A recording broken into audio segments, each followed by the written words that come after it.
ஆன்மீக பெரியோர்கள் அனைவரையும் பணிவுடன் வணங்கி, குருவும் சீடனும் என்ற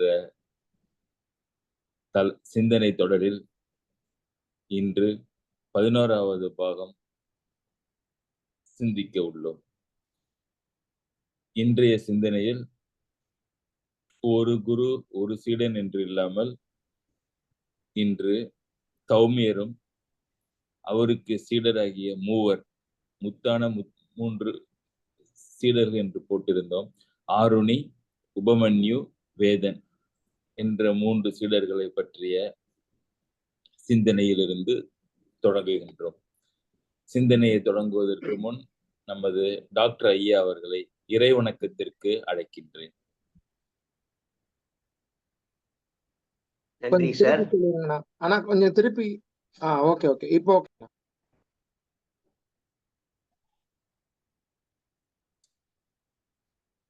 இன்றைய prayer song is on Alangudi Guru Bhagavan மீது. ரிஷபத்வஜாய வித்மஹே கிருணிஹஸ்தாய தீமஹி தன்னோ குருஹு பிரச்சோதயாத். ஆதாரம் நீயே ஆலங்குடியானே, திருத்தேவாரம் பண்பாடும் குருவே பகவானே. பேராதாரம் நீயே ஆலங்குடியானே, திருத்தேவாரம் பண்பாடும் குருவே பகவானே. சிவகுருவாய் அமரும் பரனே தென்னாடனே, தவநிலையாய் அருளும் சிவனே கல்லாலனே. சிவகுருவாய் அமரும் பரனே தென்னாடனே, தவநிலையாய் அருளும் சிவனே கல்லாலனே. மதியணியும் பெருமானே மதியினிலே உறைவாயே, எந்நாளும் புரியோகமே. குருவே திருவடி சரணம் பாத நமஸ்காரம், அருளை நாளும் தரணும் தீப நமஸ்காரம். குருவே திருவடி சரணம் பாத நமஸ்காரம், அருளை நாளும் தரணும் தீப நமஸ்காரம். ஆதாரம் நீயே ஆலங்குடியானே, திருத்தேவாரம் பண்பாடும் குருவே பகவானே. உடுக்கையும் நாகமும் பின்னியதோர் உந்தன் வலக்கையில் ஓங்கிடும் நாதமே, உலகினை படைத்தவன் காவலாய் நின்று ஒவ்வொரு நாளிலும் ஆளுமே. ஒளிமுக தரிசன கோலம் ஒவ்வொரு திசையிலும் நீளும், ஒளிமுக தரிசன கோலம் ஒவ்வொரு திசையிலும் நீளும். வளம் வாழும் சிவயோக தவமானர் படை சூழ அமரும் இறையே குருதேவா. மனம் வாழும் சிவயோக தவமானர் படை சூழ அமரும் இறையே குருதேவா. ஆலங்குடி என்னும் தலமாளும் அபிஷேக சிவனாரே உந்தன் திருமுக பரவசமே. குருவே திருவடி சரணம் பாத நமஸ்காரம், அருளை நாளும் தரணும் தீப நமஸ்காரம். குருவே திருவடி சரணம் பாத நமஸ்காரம். அருளை நாளும் தரணும் தீப நமஸ்காரம். ஆதாரம் நீயே ஆலங்குடியானே, திருத்தேவாரம் பண்பாடும் குருவே பகவானே. அழகிய மழுவினை தாங்கியதோர் உந்தன் இடக்கையும் இன்னலை போக்குதே. அல்லலில் அலைந்திடும் உயிர் வகையின் அருள் யாவையும் நீக்கியே காக்குதே. திருவடி தரிசன யோகம் தெளிவது புரிந்திடும் யாகம். திருவடி தரிசன யோகம் தெளிவது புரிந்திடும் யாகம். சடையாட திருமதியும் உடனாட குறுநகையும் புரியும் குருவே யுவராஜா. தடையாட சிறுமதியும் உடனாட குறுநகையை புரியும் குருவே யுவராஜா. ஸ்ரீ குரு தட்சிணாமூர்த்தியே உன் கோலம் உணர்வேனோ நானும் இல்லை என் வசமே. குருவே திருவடி சரணம் பாத நமஸ்காரம். அருளை நாடும் தரணும் தீப நமஸ்காரம். குருவே திருவடி சரணம் பாத நமஸ்காரம். அருளை நாடும் தரணும் தீப நமஸ்காரம். ஆதாரம் நீயே ஆலங்குடியானே, திருத்தேவாரம் பண்பாடும் குருவே பகவானே. பேராதாரம் நீயே ஆலங்குடியானே, திருத்தேவாரம் பண்பாடும் குருவே பகவானே. சிவகுருவாய் அமரும் பரனே தென்னாடனே, தவநிலையாய் அருளும் சிவனே கல்லாலனே. சிவகுருவாய் அமரும் பரனே தென்னாடனே, தவநிலையாய் அருளும் சிவனே கல்லாலனே. மதியணியும் பெருமானே மடியினிலே உறைவாயே எந்நாளும் குரு யோகமே. குருவே திருவடி சரணம் பாத நமஸ்காரம். அருளை நாளும் தரணும் தீப நமஸ்காரம். குருவே திருவடி சரணம் பாத நமஸ்காரம். அருளை நாளும் தரணும் தீப நமஸ்காரம். ஆதாரம் நீயே ஆலங்குடியானே, திருத்தேவாரம் பண்பாடும் குருவே பகவானே. நன்றி சார். நன்றி டாக்டர். குழுவினர்களுக்கு ஒரு செய்தி. நேற்று மாலை இதே நேரம் டாக்டர் அவர்கள் போனில் நான் பேசிக் கொண்டிருந்த பொழுது வாயிலிருந்து காற்றுதான் வந்தது, சப்தம் வரவில்லை. என்ன முயற்சி செய்தார்களோ இன்று பாருங்கள் எப்படி ஒரு சிறப்பான பாடல். Thanks for your efforts doctor.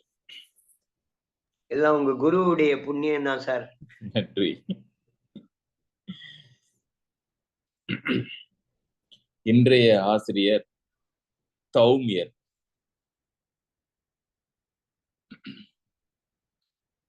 தௌமியருக்கு 3 மாணவர்களிலே முதலில் ஆருணி என்ற சீடர் இருந்தார். இவர் படிப்பிலே சராசரி. அதற்கு முன்பு இன்று நிகழ்ச்சிக்கு வந்துள்ள டாக்டர் குமார் அவர்களையும், லண்டனிலிருந்து வந்திருக்கின்ற டாக்டர் கிருஷ்ணன் அவர்களையும் மகிழ்ச்சியுடன் வரவேற்கின்றேன். நன்றி. வணக்கம் சார். நன்றி சார். நன்றி, வணக்கம். படிப்பிலே இந்த ஆருணி ஒரு சராசரி சீடர். ஆனால் ஆசிரியரிடம் மிகுந்த மரியாதையும் பக்தியும் வைத்திருந்தார். அவருடைய எந்த உத்தரவையும் எந்த விதமான எதிர்கேள்வியும் கேட்காமல் தலைமேல் கொண்டு செய்வார். ஆசிரியர் தனக்கு எதை பணித்தாலும் தனக்கு அந்த தகுதி இருப்பதனால்தான் அந்த பணியை நமக்கு இடுகின்றார் என்று நினைத்து எக்காரணத்தை கொண்டும் ஆசிரியருடைய கணக்கு தவறாக ஆயிடக்கூடாது என்பதனாலே அதை செவ்வனே முடிப்பதற்கு எல்லா முயற்சிகளும் செய்வார். ஆனால்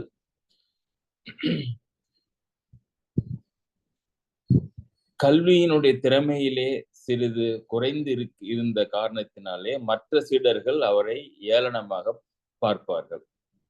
இதையும் நம்முடைய தௌமியர் கவனிக்கின்றார். இப்ப இருக்கிற ஆசிரியர் என்ன பண்ணுவாங்க? அந்த மாதிரி அந்த பையனை நீங்கள் கிண்டல் செய்யக்கூடாது என்று அறிவுரை செய்வார்கள். ஆனால் தௌமியர் அப்படி செய்யவில்லை. மற்ற மாணவர்களுக்கு இந்த ஆருணி எனக்கு மிகவும் வேண்டப்பட்ட சீடன் என்பதை காட்டுகின்ற மாதிரி முக்கிய சிறப்பான ஆசிரமத்து பணிகளை எல்லாம் அந்த ஆருணியிடம் கொடுத்து, ஆசிரியருக்கு இவர் மிகவும் நேரடியாக வேண்டப்பட்டவர் என்பதை காட்டிய வண்ணம் இருப்பார். எல்லா மாணவர்களுக்கும் ஆசிரமத்தினுடைய ஒரு வேலை மாதம் என்று வைத்துக் கொள்ளுங்களேன், பகிர்ந்து கொடுக்கப்படும். அந்த மாதிரி ஒரு சமயம் ஆருணிக்கு காட்டிலிருந்து கொல்லிக்கட்டைகளையும் மர சட்டங்களையும் கொண்டு வந்து அடுப்பு விறகு எரிப்பதற்கும்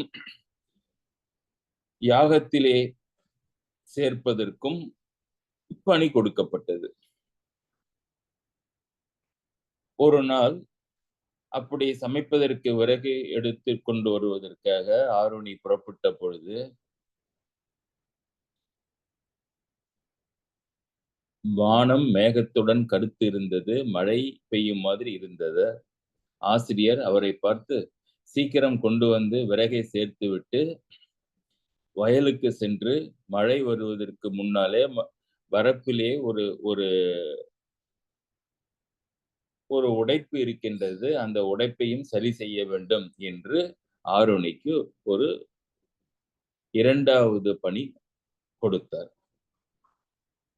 வேகமாக ஆருணி சென்று கொல்லிக்கட்டைகளையும் மரக்கிளைகளை உடைத்து மர சட்டங்களையும் சுள்ளிகளையும் பொறுக்கி கொண்டு வந்த பொழுது அதற்குள் மழை ஆரம்பித்து விட்டது.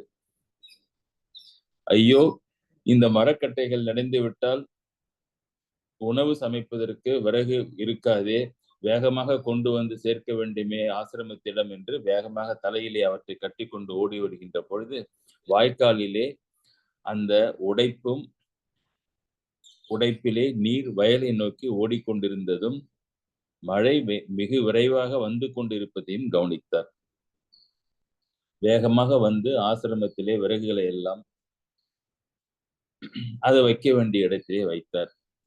வேலை அதிகமாக செய்ததினாலும் வேகமாக வந்ததினாலும் பசி, தாகம். ஆனால் இவற்றுக்கெல்லாம் நாம் தாமதித்தால் வயலிலே நீர் மூழ்கி பயிர்களை அழித்து விடுமே என்று நினைத்து ஆருணி ஒன்றுக்கும் ஆசுவாசப்படுத்திக் கொள்ளாமல் வேகமாக ஓடி வருகின்றார் அந்த வாய்க்காலுக்கு.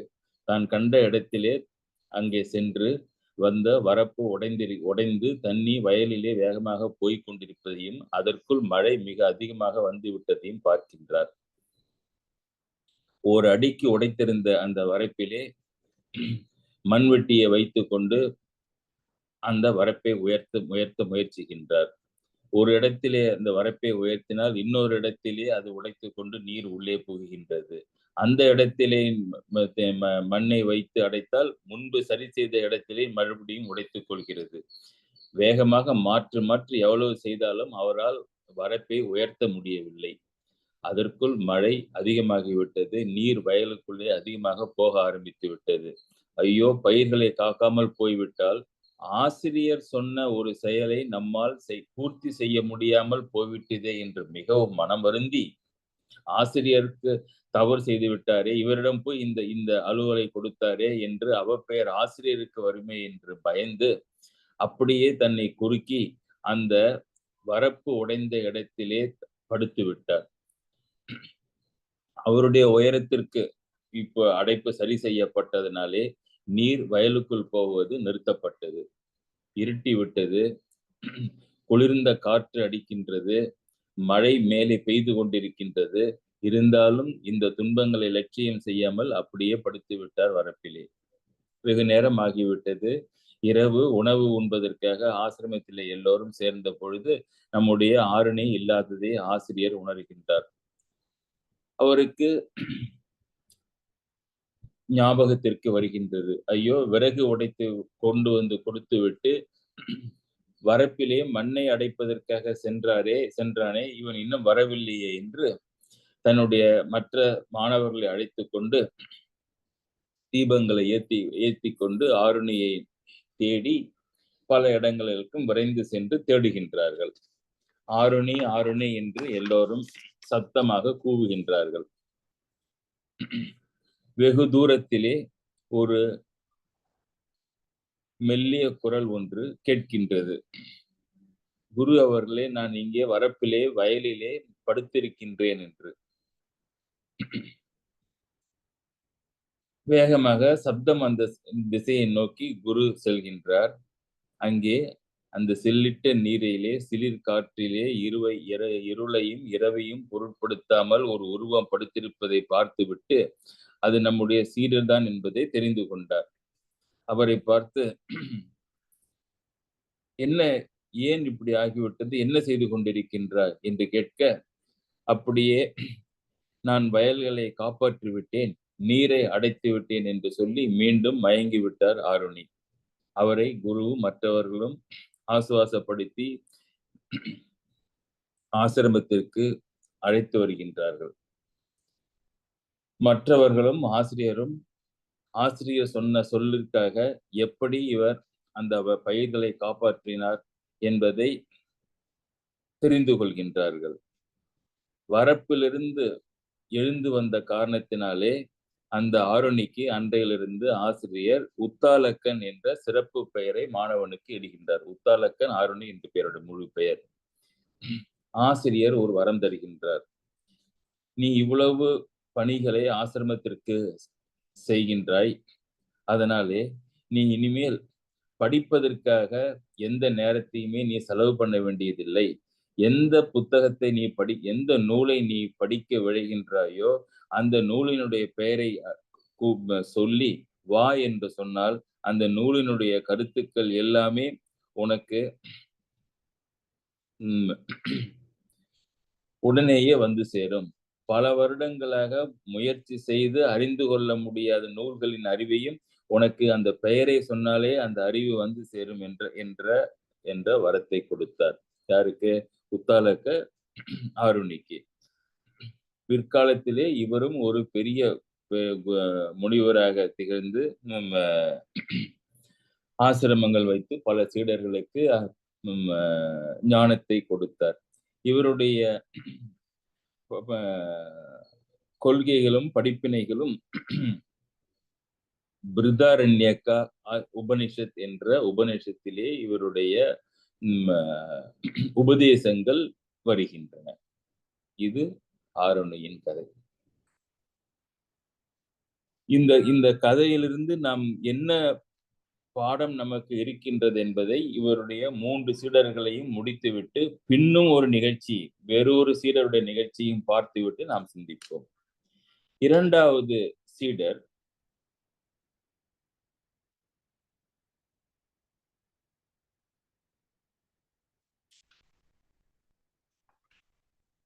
தௌமிய முனிவருக்கு உபமன்யு என்று பெயர்.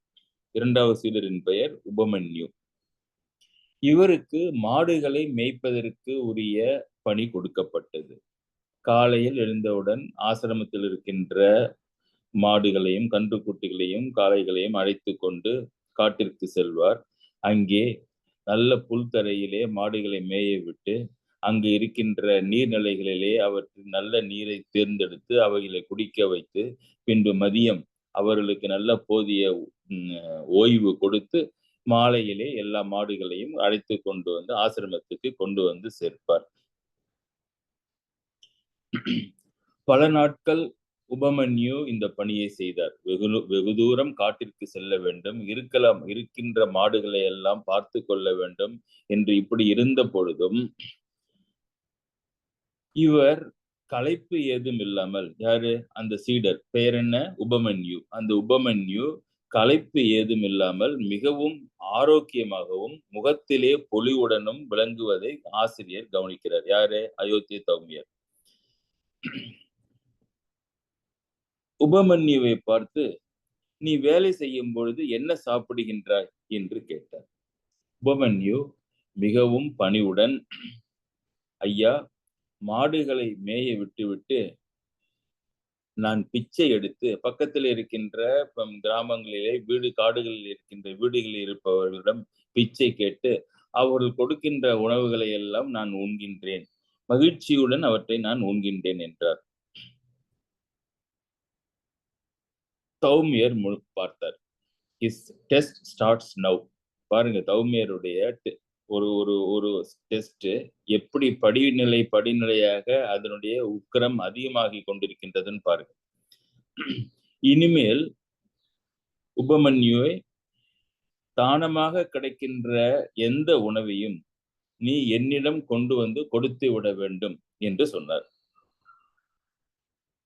கொஞ்சமும் மகிழ்ச்சியிலே குறைவில்லாமல், அவ்வாறே நான் பெற்ற அன்னங்களை உங்களிடம் கொண்டு வந்து கொடுத்து விடுகின்றேன் என்று சொல்லி, அடுத்த நாள் காலையிலிருந்து வழக்கம் போல் மாடுகளை அழைத்து கொண்டு சென்று, என்ன ஒரே ஒரு மாறுதல், பிச்சை எடுத்து கிடைக்கின்ற உணவுகளை எல்லாம் ஒரு ஒரு இலையிலே வைத்து வேகமாக வந்து ஆசிரமத்திலே குருவிடம் ஒப்படைத்து விட்டு மீண்டும் சென்று விடுவார்.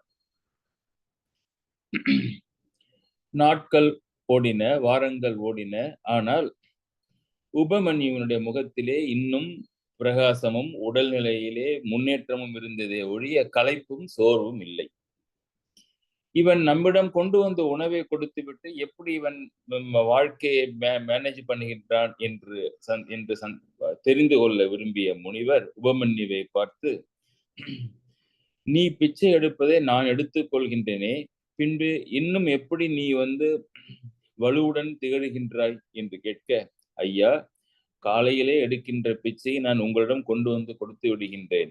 அதற்கப்புறம் இரண்டாவதாக நான் கிராமங்களிலே சென்று பிச்சை அடிக்கின்ற உணவை நான் சாப்பிடுகின்றேன் என்று சொன்னார். ஏன்னா ஆசிரியர் அதை வந்து புரோகிபிட் பண்ணலையே. ஆசிரியர் யோசித்தார். மாணவனே, நீ ஒரு பிரம்மச்சாரி. இரண்டாவது முறை பிச்சை எடுத்தால் அது உண்மையிலேயே நம்முடைய ஆசிரமத்தினுடைய சக மாணவர்களுக்கு போக வேண்டியதாக இருக்கலாம். அவர்களுடைய உணவை நீ அபகரித்த மாதிரி ஆகிவிடும். அதனாலே நீ தினமும் இனிமேல் ஒரு முறைதான் நீ யாசகம் கேட்க வேண்டும் என்று பணித்தார். உபமன்யும் சரி என்றார். அடுத்த நாள் காலை காட்டிற்கு செல்கின்றார். இப்ப முதல் பிச்சை ஆசிரியருக்கு, இரண்டாவது பிச்சை எடுக்கக்கூடாது, என்ன செய்வது என்று பார்த்து கொண்டிருந்த பொழுது, கன்று குட்டிகள் எல்லாம் அந்த பசுக்களிடம் வந்து அந்த பசுவினுடைய காம்பிலே வாயை வைத்து உறிஞ்சி பாலை குடித்த பிறகு மகிழ்ச்சியுடன் அந்த பசுக்கள் எல்லாம் நம்முடைய உபமன்யு இருக்கின்ற இடத்திற்கு வந்து அவனுடைய அருகில் இருந்து பாலை சொரிய உபமன்யு புரிந்து கொண்டு அந்த கன்று குட்டிகள் மாதிரியே தானும் அந்த பசுவினுடைய கன்றாக பாவித்து வாயை வைத்து காம்புகளிலே வாயை வைத்து உறிஞ்சி பாலை குடித்தார். தினமும் இப்படியே நடந்தது. இப்பொழுது முன்னிலும் பிரகாசமாக அவருடைய பசுவினுடைய பால் என்பது அவ்வளவு பவித்திரமானது, சாத்வீகமான உணவு. அதனால் பசுக்கள் தானாக விரும்பி நமக்கு இவ்வளவு உதவி செய்கின்ற இந்த அபிமன்யுவை அப்படி நேசமாக இருந்ததனாலே அவளுக்கு இன்னும் அந்த பிராண பசுவிலே அந்த பாலினுடைய சக்தி இன்னும் பரிமளித்தது. ஆசிரியர் இதை கவனித்தார். இப்பொழுது இவன் என்ன செய்கிறான் என்று தெரிந்து கொள்ள உபமன்யுவை கேட்டார். ஐயா, இப்பொழுது அந்த பசுக்கள் தன்னுடைய கன்று குட்டிகளுக்கு பாலை கொடுத்த பிறகு நானும் அந்த கன்றுக்குட்டு மாதிரியே அந்த காம்புகளிலே வைத்து வாயை வைத்து உறிஞ்சி பால் குடிக்கின்றேன் என்று சொன்னார். அப்படியா உபமன்யுவே, அந்த அந்த அந்த பசுவினுடைய பால் காம்புகளிலிருந்து குடிப்பதற்கு உரிமை அதனுடைய கன்றுக்குட்டிகளுக்கு மாத்திரம்தான் உள்ளது. நீ அவளுடைய உரிமையை நீ பறித்து கொள்ளக்கூடாது. நாளையிலிருந்து பசுவினுடைய மடியிலே வாயை வைத்து பால் உறிஞ்சுவதை நிறுத்திவிட்டார் உபமன்யு. அடுத்த நாள் ஆயிற்று. இந்த உபமன்யு பசுக்களிடம் சென்று பால் குடிப்பது இல்லை என்பதை கவனித்த அந்த கன்றுக்குட்டிகள் இவனிடம் வந்து வழக்கம் போல விளையாடுகின்ற பொழுது அதனுடைய பால் குடித்த பிறகு அதனுடைய வாயில் இருந்த நுரைகளை எல்லாம் இவனுடைய முகத்திலே வாய்க்கு கொண்டு வந்து நக்கி அவனுக்கு ஊட்ட உபமன்யு எல்லா பசு கன்றுக்குட்டிகளுடைய வாயில் இருந்த நுரையை நக்கி சாப்பிட்டு தன்னுடைய பசியை ஆற்றிக் கொண்டார். பாரங்கள் ஓடின. மேலும் மேலும் பொலிவுடன் நம்முடைய உபமன்யு திகழ்ந்தார். நீ இன்னும் சிறப்புடன் இருக்கின்றாயே, பாலை குடிக்கின்றாயா பசுக்களுடைய காம்புகளில் இருந்து என்று கேட்க, இல்லை ஐயா, நான் இப்பொழுது அந்த கன்றுக்குட்டிகளுடைய வாயில் இருந்த நுரைகளை நான் நக்கி சாப்பிடுகின்றேன் என்று சொன்னார். ஆசிரியர், அதுவும் தவறாயிற்றே, அவை உனக்கு உரியவை இல்லையே. உன்னை விரும்புகின்ற அந்த கன்றுக்குட்டிகள் நீ நிறைய பால் சாப்பிட வேண்டும் என்பதற்காக தாங்கள் குடித்த பாலை வாயிலே வைத்து நுரையாக்கி உனக்கு கொடுத்து அவர்களுடைய உடல்நிலை பாதிக்கப்படும். அதனாலே பசுவிலிருந்து பால் குடிப்பதை நீ நிறுத்திய மாதிரி இந்த கன்றுக்குட்டிகளினுடைய வாயிலிருந்து சாப்பிடுகின்ற நுரையையும் நீ நிறுத்திவிடு என்று சொன்னார். அதற்கும் சரி என்று உபமன்யு அந்த கன்றுகளின் வாயிலிருந்த நுரையை சாப்பிடுவதையும் நிறுத்திவிட்டார்.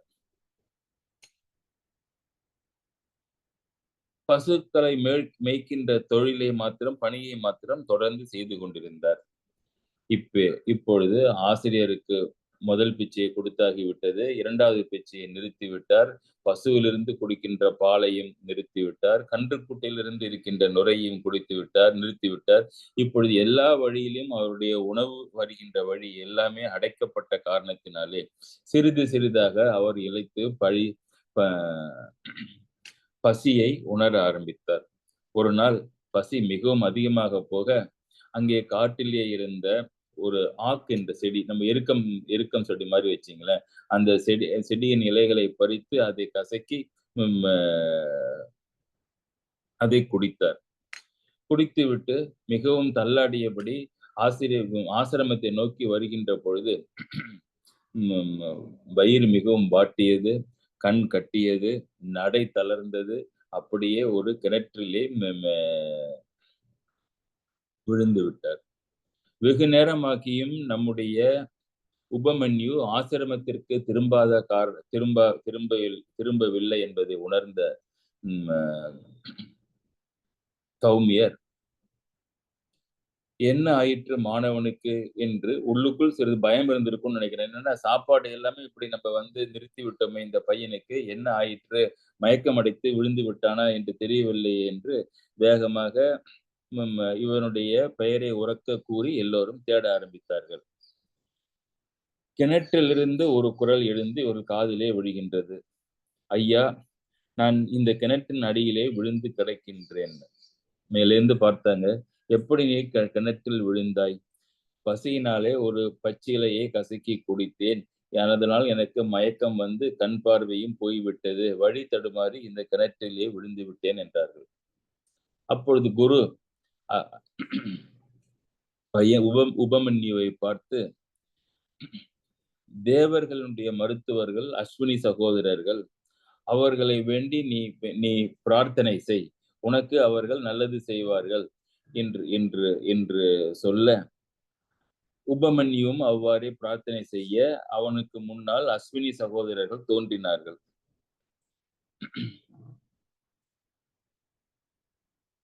அஸ்வினி தேவர்கள், உனக்கு என்ன வேண்டும் என்று கேட்க, ஆசிரியர் உங்களை வேண்ட சொன்னார், என்னுடைய கண் பார்வை போய்விட்டது, உங்களுடைய அருள் கிடைத்தால் கண் பார்வை கிடைக்கும் என்று சொன்னார் என்று சொல்ல, அவர்கள் ஒரு மருந்து, ஒரு அப்பத்தை கொடுத்து, இந்த அப்பத்தை நீ சாப்பிட்டால் உன்னுடைய கண் பார்வை திரும்பவும் கிடைக்கப்பெறும் என்று சொன்னார்கள். உடனே உபமன்யு மறுத்து விட்டார். ஏன் என்று கேட்க, என்னுடைய குருநாதர் அவருடைய உத்தரவு இல்லாமல் நான் எதையும் சாப்பிடக்கூடாது என்று எனக்கு இடப்பட்ட கட்டளை. பல மாதங்களாக நான் அப்படித்தான் செய்து கொண்டிருக்கின்றேன். இந்த அப்பத்தை நான் சாப்பிட வேண்டும் என்றாலும் என்னுடைய குருநாதர் கட்டளையிட்டால் தான் நான் சாப்பிடுவேன் என்று மறுத்து விடுகின்றார் உபமன்யு. இல்லை, இது மருந்து, அதனால் சாப்பிடலாம் என்று சொல்ல, அஸ்வினி சகோதரர், கிடையாது, இது உணவ வகையில் இருக்கின்றதுனாலே நான் உண்ண மாட்டேன்கிறார். பின்பு அஸ்வினி சகோதரர்கள் இன்னொரு செய்தி சொல்கின்றார்கள். முன்னொரு காலத்திலே உன்னுடைய ஆசிரியருக்கும் இதே மாதிரி ஒரு நிலை ஏற்பட்ட பொழுது அவர் அவருடைய ஆசிரியரை கேட்காமல் இந்த இந்த அப்பத்தை சாப்பிட்டார்கள், நாங்களே கொடுத்தோம், அதனால் நீ சாப்பிடலாம் என்று சொல்ல, இல்லை, எனக்கு கண்ணே கிடைக்காமல் நான் முழு குருடனாக இருந்தாலும் பரவாயில்லை, ஆசிரியருடைய கட்டளையை நான் மீற மாட்டேன் என்று உபமன்யு சொல்ல, ஆசிரியர் மேல் உபமன்யுக்கு இருக்கின்ற பக்தியை நினைத்து பாராட்டி இந்த அஸ்வினி தேவர்கள் உபமன்யுவிற்கு கண் பார்வையை மீட்டு கொடுத்தனர். நல்ல உடல்நிலையை பெற்ற உபமன்யு ஆசிரியருடன் மற்ற மாணவர்களுடன் சேர்ந்து ஆசிரமத்திற்கு வந்து சேர்ந்தார்கள். ஆசிரியர் இந்த மாணவனுக்கும் உனக்கு எந்த நூலை அறிய வேண்டும் என்று நினைக்கின்றாயோ நினைத்த மாத்திரத்திலேயே அந்த நூலினுடைய அறிவை பெறுவாய் என்று ஆசீர்வதித்தார். இது இரண்டாவது மாணவருடைய கதை. மூன்றாவது சீடர் வேதன். இந்த மற்ற இருவர்களும் ஆரோனியும் உபமன்யுவும் ஆசிரமத்திற்கு வெளியே சென்று பணிகளை வெளியே சென்று செய்ய வேண்டிய பணிகள் இருந்த பொழுது இந்த வேதனுக்கு ஆசிரமத்து உள்ளாரையே ஆசிரியர் பணிகளை கொடுத்தார். இது இன்னும் சிரமம். என்ன, அதாவது ஒரு காலார வெளியில நடந்து போலாம், ஒரு காற்றோட்டமாக இருக்கும். இவனுக்கு வேதனுக்கு ஆசிரமத்து உள்ளாரிய பாத்திரங்களை விளக்குதல், சமையல் தொழிலை செய்தல், சுத்தம் செய்தல் என்று ஆசிரமத்தினுடைய எல்லா வேலைகளும் இவன் ஒருவனே செய்ய வேண்டிய கட்டாயம். ஆசிரியருடைய வார்த்தையை இவனும் வரமாய் ஏற்று குருவின் ஆசிரமத்திலேயே தங்கி இருந்து வெயில், குளிர், மழை, பசி, தாகம், இரவு, பகல் என்று பாராமல் 24 மணி நேரமும் அந்த ஆசிரமத்திலே வேலை செய்து கொண்டிருந்தான். ஒரு காளை மாடுதான் அப்படி வேலை செய்யும். அப்படி ஒரு மாட்டை போல உழைத்து அனைத்து சேவைகளையும் செய்தார். பல வருடங்கள் ஆகின. தௌமியருக்கு மன நிறைவு ஏற்பட்டது. குருவினுடைய ஆசீர்வாதத்தாலே எல்லா ஆசிரியருக்கு சமமாக எல்லா அறிவையும் நீ பெறுவாய் என்று சொல்ல அவனுக்கும் ஞானம் பூர்த்தியாகியது.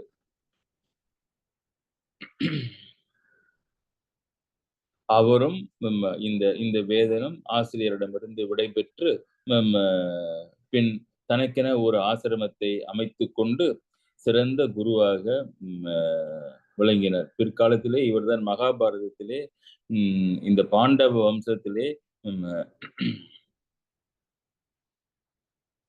வருகின்ற ஜனமேஜயனுக்கு இவர் குருவாக இருக்கின்றார். வைசம்பாயனர் மகாபாரதத்தினுடைய கதை இந்த ஜனமேருக்கு சொல்கின்ற மாதிரிதான் அந்த மகாபாரதம் ஆரம்பிக்கும். அத்தகைய பெரிய குரு பதவி இவருக்கு கிடைக்கின்றது இந்த வேதனுக்கு.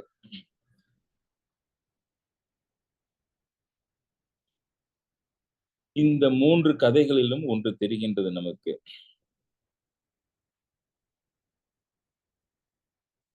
இவர்கள் குருவுக்கு, ஆசிரமத்திற்கும் மற்ற மாணவர்களுக்கும் பணி செய்தனர். அதனால் அந்த பணியே இவர்கள் ஞானத்தை பெறுவதற்கு உரிய தகுதியை உண்டாக்குகின்றது. அதை அவர் சொல்கின்றார். அதனாலே அந்த அஞ்ஞானம் என்னும் இருளை அகற்றி துன்பக் கடலில் விழுந்து தத்தளித்துக் கொண்டிருந்தவர்களுக்கு அந்த குரு பக்தியும் அவர்கள் செய்த பணியும் தான் கலங்கரை விளக்கமாக, பாடமாக, கடலை கடக்கின்ற ஒரு தோணியாக அவர்களுக்கு வந்து உதவுகின்றது. ஒரு சீடனுக்கு அந்த அறிவை பெறுவதற்கு உரிய தகுதி இருக்கின்றதா என்பதற்கு தௌமியர் இந்த பணிகளையே பாடங்களாக வைத்து இந்த பணிகளிலே அவர்கள் தேறினால் அறிவை பெறுவதற்கு தகுதி இருக்கின்றது என்று சொல்லி ஆன்மீக அறிவை அவருக்கு வழங்கினார்.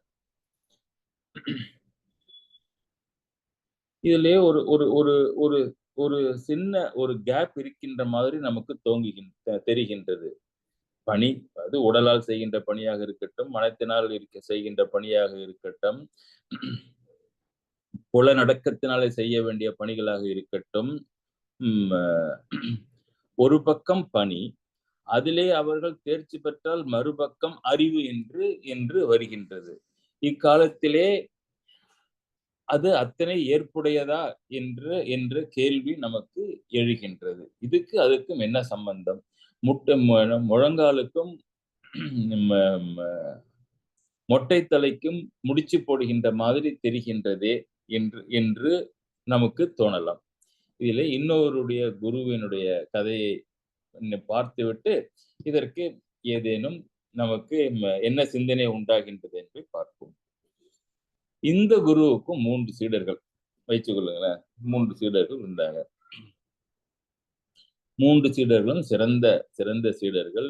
குரு சொல்கின்ற பணியை எல்லாம் சிறப்புடன் செய்து வந்தார்கள்.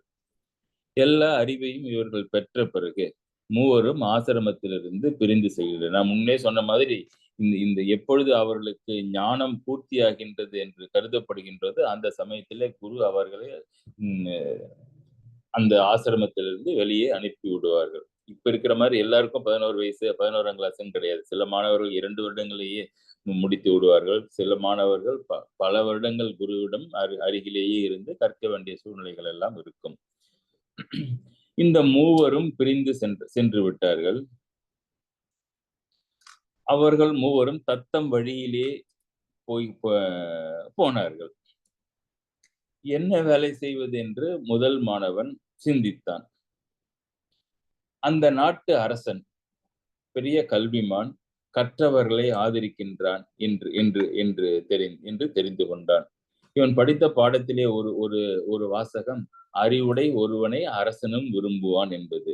அதனாலே அரசன் தன்னுடைய அரசபையிலே சிறந்த கவிஞர்கள் எல்லாம் வைத்து ஆதரிக்கின்றான் என்பதையும் தெரிந்து கொண்டு அரசபைக்கு சென்று மன்னனை பார்த்து அரசனை புகழ்ந்து அவனுடைய வீரம், அறம், மரம், கேள்வி, கொடை, கல்வி எல்லாவற்றையும் புனைந்து பாட அரசன் மிகவும் மகிழ்ச்சியாகி அரசவையிலே அவனை கவிஞராக வைத்துக் கொள்கின்றார்.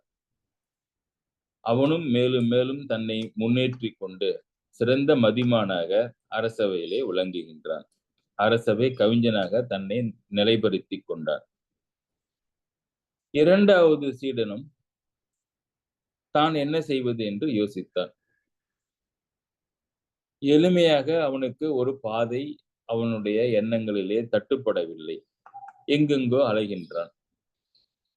கால் போன போக்கிலே பல ஊர்களுக்கு செல்கின்றான். அங்கே ஒரு நாள் ஒரு இடத்திலே ஒரு சத்திரத்திலே தங்கிய பொழுது அன்று இரவு சத்திரத்திலே அன்னதானம் போடப்பட்டது. அதை உண்கின்றான். பசியுடன் இருந்தவனுக்கு அந்த உணவு பெரும் அமிர்தமாக தெரிந்தது. உணவும் மிக ருசியுடன் இருந்தது.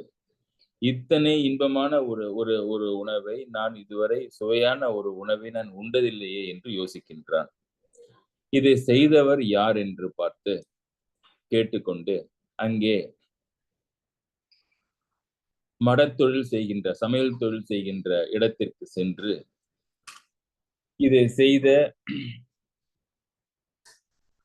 சமைத்து கொடுத்தவரை சந்தித்து வணங்கி, உங்கள் உணவு மிகவும் சுவையாக இருந்தது என்று அவரை பாராட்டி அவருடன் பேசிக் கொண்டிருந்தார். அப்பொழுது இத்தகைய சிறந்த சமையல் கலையை தன்னிடம் கற்றுக்கொள்வதற்கு ஒரு நல்ல சீடர் கிடைக்கவில்லையே என்று அவர் வருந்திக் கொண்டிருப்பதை அவன் புரிந்து கொண்டான். உடனே அந்த பெரியவரிடம், நானே உங்களுக்கு உதவியாளராக இருக்கின்றேன், உங்களுடைய சமையல் கலைகளை எனக்கு கற்றுக் கொடுங்கள் என்று சொல்ல அவரும் சம்மதித்தார். சீடனுடைய பணிவையும் அக்கறையும் விஷயங்களை கிரகித்துக் கொள்கின்ற வேகத்தையும் பார்த்து எல்லா விதமான சமையல் கலைகளையும் அவனுக்கு நுணுக்கங்களையும் அவனுக்கு சொல்லிக் கொடுக்கின்றார். இவனும் எல்லாவற்றையும் ஆர்வத்துடன் கற்றுத் தேர்ந்தான். வெகு விரைவிலேயே அரசவைக்கு செல்கின்ற அளவுக்கு இவனுடைய உணவு புகழ் பெற்றது. சிறந்த நலபாக சக்கரவர்த்தியாக உருவெடுத்து கணக்கற்ற மக்களுக்கு உணவை சமைத்து உணவை செய்து கொடுத்து அவர்களை மகிழ்ச்சி அடைய செய்து கொண்டிருந்தான். பிரபலமானவர்கள், செல்வந்தர்கள் என்று போன்ற பலருடைய வெகுமதி கிடைக்க அதை வைத்துக் கொண்டு அவன் உணவு சமையல் தொழிலை செய்து மகிழ்ச்சியுடன் இருந்தான். 3வது சீடன் தன்னுடைய சொந்த ஊருக்கு செல்கின்றான். வெகு நாட்களாக குருதேவருடைய ஆசிரமத்திலேயே இருந்த காரணத்தினாலே தன்னுடைய கிராமத்திற்கு சென்று அங்கே சில நாட்கள் இருந்துவிட்டு அப்புறமாக என்ன செய்யலாம் என்று யோசிக்கலாம் என்று அங்கே இருந்தான். அப்பொழுதுதான் அந்த நாட்களிலே அந்த கிராமத்து மக்கள் சிறுவர்கள் எல்லோரும் அங்கே பள்ளிகள் ஏதும் இல்லாததினாலும் குருமார்கள் ஆசிரமத்தை வைத்து எதுவும் சொல்லிக் கொடுக்காத காரணத்தினாலும் பகல் நேரங்களிலே வீணாக வயல்களுக்கு சென்று விளையாடி கொண்டும் தோப்புகளிலே சென்று திரிந்து கொண்டும் இருப்பதை பார்க்கின்றான். இப்படி இவர்கள் தங்கள் வாழ்க்கையை சிறு வயதிலிருந்து வீணாக்கி கொண்டிருக்கிறார்களே என்று வருந்தி அவர்களுக்கு கல்வி சொல்லிக் கொடுப்பது என்று முடிவு செய்து இந்த கிராமத்திற்கு வேறொரு குருவினுடைய வழிகாட்டல் கிடைப்பதற்கு வாய்ப்பில்லை என்பதை உணர்ந்து தானாகவே அந்த சிறிய வயதிலேயே குருவாக அமைத்துக் கொண்டு அவர்களுக்கு பாடங்களை சொல்லிக் கொடுத்தான். அவனுடைய கல்வியின் திறமையும் எடுத்து சொல்லும் ஆற்றலையும் கண்டு நிறைய மாணவர்கள் அவரிடம் வந்து சேர்ந்தார்கள். இப்படி இத்தனை மாணவர்களை அவன் ஒரு உணவும் கொடுத்து படிப்பும் கொடுப்பதற்கு பொருள் வசதி இல்லையே என்று தயங்கிக் கொண்டிருந்த பொழுது அவனுடைய அக்கறையை கண்டு அந்த குழந்தைகளுடைய பெற்றோர்களும் மற்றோரும் நிறைய பொருட்களை கொண்டு வந்து கொடுக்க விரைவிலேயே ஒரு பெரிய பாடசாலையை பெரிய பாடசாலையாக அதை பெரிதாக்கி நிறைய மாணவர்களுக்கு அவன் தன்னுடைய கல்வியை போதித்துக் கொண்டிருந்தான். இப்படி ஒரு 10 வருடங்கள் ஆகியது. குருவுக்கு வயதாகிவிட்டது. தன்னுடைய 3 மாணவர்களை சென்றார்களே அவர்கள் எப்படி இருக்கின்றார்கள், அவரிடம் சில நாள் அவர்களை பார்த்து பேசி மகிழலாம் என்று சொல்லி 3 மாணவர்களுக்கும் அந்த குரு செய்தி சொல்லி அனுப்பினார். என்ன இங்கே வந்து தன்னை பார்க்கும்படி அவர் செய்தி சொல்லி அனுப்பினார். மூவரும் செய்தி கேட்டு குருவை பார்ப்பதற்கு மிகவும் ஆவலாக வந்து சேர்ந்தனர். குருவுக்கு வயதானாலும் சிறிதே தளர்ச்சி உற்றிருந்தாலும் நல்ல மனமகிழ்ச்சியுடன் இருந்தார். அதுவும் தன்னுடைய பழைய மாணவர்களை பார்த்ததிலே மிகுந்த பூரிப்பு. வெகு நேரம் அவர்களுடன் பேசிக் கொண்டிருந்தார். இந்த 3 மாணவர்களும்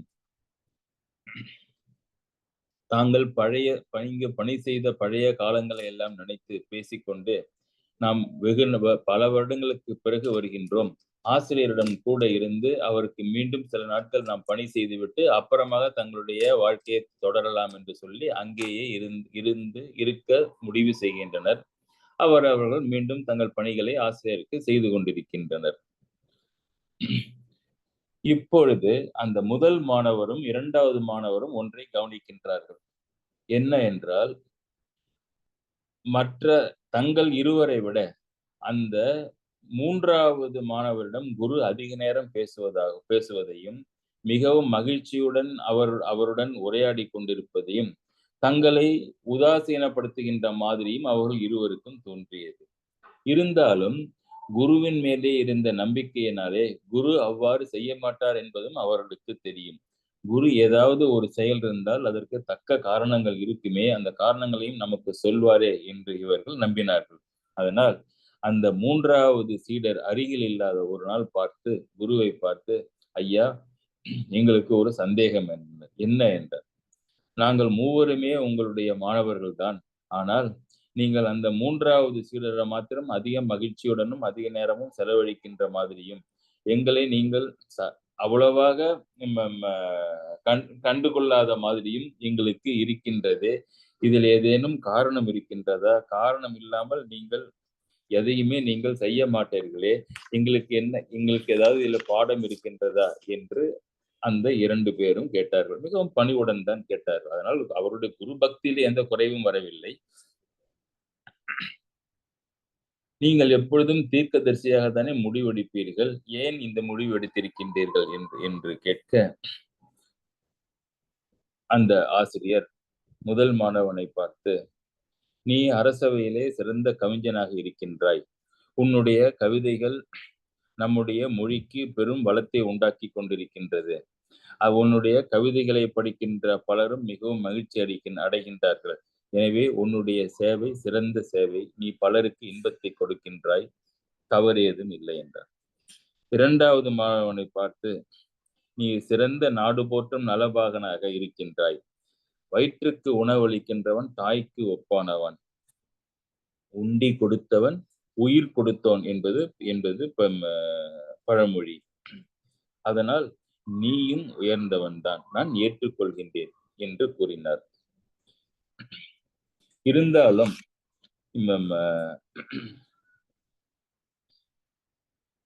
அந்த மூன்றாவது மாணவன் மற்றவர்களுக்கு கல்வி அளித்து அறியாமையை நீக்கி அறிவை கொடுக்கின்றான். உண்டி கொடுத்தவன் உயிர் கொடுத்தவன் என்று சொன்னாலும் எழுத்தறிவித்தவன் இறைவனாகின்றான் என்ற வகையிலே கல்விக்கண் அவர்களுக்கு திறக்கப்பட்டு அதன் மூலம் எல்லா வளங்களும் அவனுக்கு கிடைக்கின்ற காரணத்தினாலே அவர்களுக்கு அவன் இறைவன் மாதிரி தோன்றுகின்றான். அதனால்தான் உங்கள் இருவரையும் விட அந்த மூன்றாவதவனுக்கு சிறிதே முக்கியத்துவம் கொடுத்து விட்டேன். ஒரு குருவாகிய நான் எல்லா சீடர்களையும் நான் ஒன்றாகத்தான் நடத்துவேன். இருந்தாலும் என்னை அறியாமல் நான் இந்த மாதிரி நான் பாவித்து விட்டேன். அவனுக்கு சிறிது அதிக கவனம் கொடுத்து விட்டேன். என்னை நீங்கள் மன்னித்து விடுங்கள் என்றார் குரு. அந்த இரண்டு மாணவர்களும் அகங்காரம் எங்கள் கண்களை மறைத்து விட்டது, நீங்களும் என்னை மன்னித்து விடுங்கள் என்று காலிலே எழுந்து வணங்கினார்கள். இப்பொழுது இதிலே ஒன்று கவனிக்க வேண்டும். இந்த ஆசிரமத்தை விட்டு வெளியே சென்ற இந்த மூன்று மாணவர்களும் தங்கள் வாழ்க்கையிலே சமுதாயத்திற்கு பணி செய்ய தங்களை அர்ப்பணித்துக் கொள்கின்றார்கள். ஒருவருக்கு உணவு பணி, ஒருவருக்கு கவிதை பணி, ஒருவருக்கு கல்வி பணி. மூன்றும் பணி. Service to the society. இது எப்படி இவர்களுக்கு சாத்தியமாகின்றது என்றால், ஆசிரமத்திற்கும் குருவுக்கும் சக மாணவர்களுக்கும் பணி செய்து ஒரு நல்ல அஸ்திவாரம் பணி செய்வதிலே அவர்களுக்கு உண்டாகி இருக்கின்ற மனப்பக்குவம், என் கடன் பணி செய்து கிடப்பதே என்ற நாவுக்கரசனுடைய வாக்கின்படி பணியின் மேல் அத்தனை விருப்பமும் அவர்களுடைய மனத்திலே அது ஒரு பக்குவத்தை உண்டாக்க தங்கள் வாழ்க்கையிலே இப்படி ஒரு பணியை எடுத்துக் கொள்வதற்கு அவர்கள் தயங்கவில்லை. அதிலே சிறந்து மன வருத்தம் இல்லாமல் மகிழ்ச்சியுடன் தங்களுடைய பணியை செய்து ஒரு பெரும் பங்கை நாட்டுக்கு ஏற்றுகின்றனர். ஸோ ஃபர்ஸ்ட் அந்த காலத்திலே குருமார்களுடைய முன்னிலையிலே இந்த இளம் வயதிலே இந்த மாணவர்கள் இப்படி பணி செய்த காரணத்தினால்தான் பிற்காலத்திலே சமுதாயத்திற்கு பெரும் பணியை அவர்களால் செய்ய முடிகின்றது. இது ஒன்று. அப்படி பணி செய்கின்ற பொழுதும் ஒரு சில வித்தியாசங்கள் இருக்கின்றதா என்றால் கண்டிப்பாக இருக்கின்றது என்றதை இந்த இரண்டாவது கதை காட்டுகின்றது. எல்லா பணிகளும் சிறப்புடைய பணிகள் தான். எல்லா பணிகளிலும் பயன் இருக்கின்றது. அதிலே தராதரம் இல்லைதான். இருந்தாலும் சில பணிகள் மிக சிறப்பாக கருதப்படுகின்றன மாதிரி இந்த கதையிலே தெரிகின்றது. பாரதியார் சொன்ன மாதிரி அன்ன சத்திரம் 1000 வைத்தல், ஆலயம் 10,000 நட்டல். ஆலயம் 10,000, ஒரு கோயில் 2 கோயில் இல்ல, 10,000 கோயில்கள் கட்டுறாரு. பின்னருள்ள தர்மங்கள் யாவும் பெயர் விளங்கி ஒளிர வைத்தல். இந்த தர்மங்களை அவர்கள் செய்கின்ற பொழுது தர்மத்தினுடைய பெயர் அப்பதான் வெளியில தெரிஞ்சுதான். அன்ன சத்திரம் 1000 வைத்தல், ஆலயம் 10,000 நாட்டல், பின்னருள்ள தர்மங்கள் யாவும் பெயர் விளங்கி ஒளிர வைத்தல், அன்ன யாவினும் புண்ணியம் கோடி. எல்லாத்திலும் புண்ணியம் இருக்கு, ஆனாலும் இவற்றை விட புண்ணியம் அதிகமாக இருக்கின்றது. அன்னை யாவினும் புண்ணியம் கோடி, ஆங்கோர் ஏழைக்கு எழுத்து அறிவித்தல். ஒரு ஏழைக்கு எழுத்து அறிவித்து அவனுடைய அறியாமையை போக்கி அவனுக்கு அறிவை உண்டாக்கினால் இது 1000 கோயில்களை கட்டுவதை விட, அன்ன சத்திரங்கள் 1000 வைப்பதை விட புண்ணியத்திலே அளவிடப்பட்டால் இந்த செயலுக்குரிய புண்ணியம் அதிகம் என்று பாரதியார் சொன்னதைத்தான் இந்த இந்த ஆசிரியரும் காட்டுகின்றார். நிறைய சொல்றாரு பாரதியார். இந்த கல்வி தொண்டுக்கு வயிற்றுக்கு சோறிட வேண்டும், சோறு போடாதீங்கன்னு சொல்ல, அவர் வயிற்றுக்கு சோறிட வேண்டும், இங்கு வாழும் மனிதருக்கெல்லாம் பயிற்றி பல கல்வி தந்து இந்த பாறை உயர்த்திட வேண்டும். பார் உயிர்த்திருக்கும், அன்னதானம் பண்ண பார் உயரும் எப்ப இந்த கல்வி சாலைகள் மூலம் கல்வியை நாம் மக்களுக்கு புகட்டினால் என்று சொல்லப்படுகின்றது. இந்த பணி செய்யும் பண்பு எப்படி வருகின்றது என்றால், குருவனுடைய ஆசிரமத்திலே இந்த மாணவர்கள் இளைஞர்களாக இருக்கின்ற பொழுது செய்த பணியும், குருவை கண்டு அவரை முன்மாதிரியாக வைத்து கொண்ட மனநிலையும் தான் பிற்காலத்திலே இவர்களுக்கு பணி செய்வதற்கு முடிகின்றது. அதிலும் இந்த கல்வி தொண்டானது மிக சிறப்பாக கருதப்படுவதை எல்லோரும் பல இடத்திலே அதற்கு முக்கியத்துவம் கொடுத்து சொல்லி இருக்கின்றார்கள். இம்மை பயக்குமால்னா இந்த ஜென்மத்துல என்ன கேட்டாலும் என்ன வேணுமானாலும் கிடைக்கும். இம்மை பயக்குமால் ஈய குறைவின்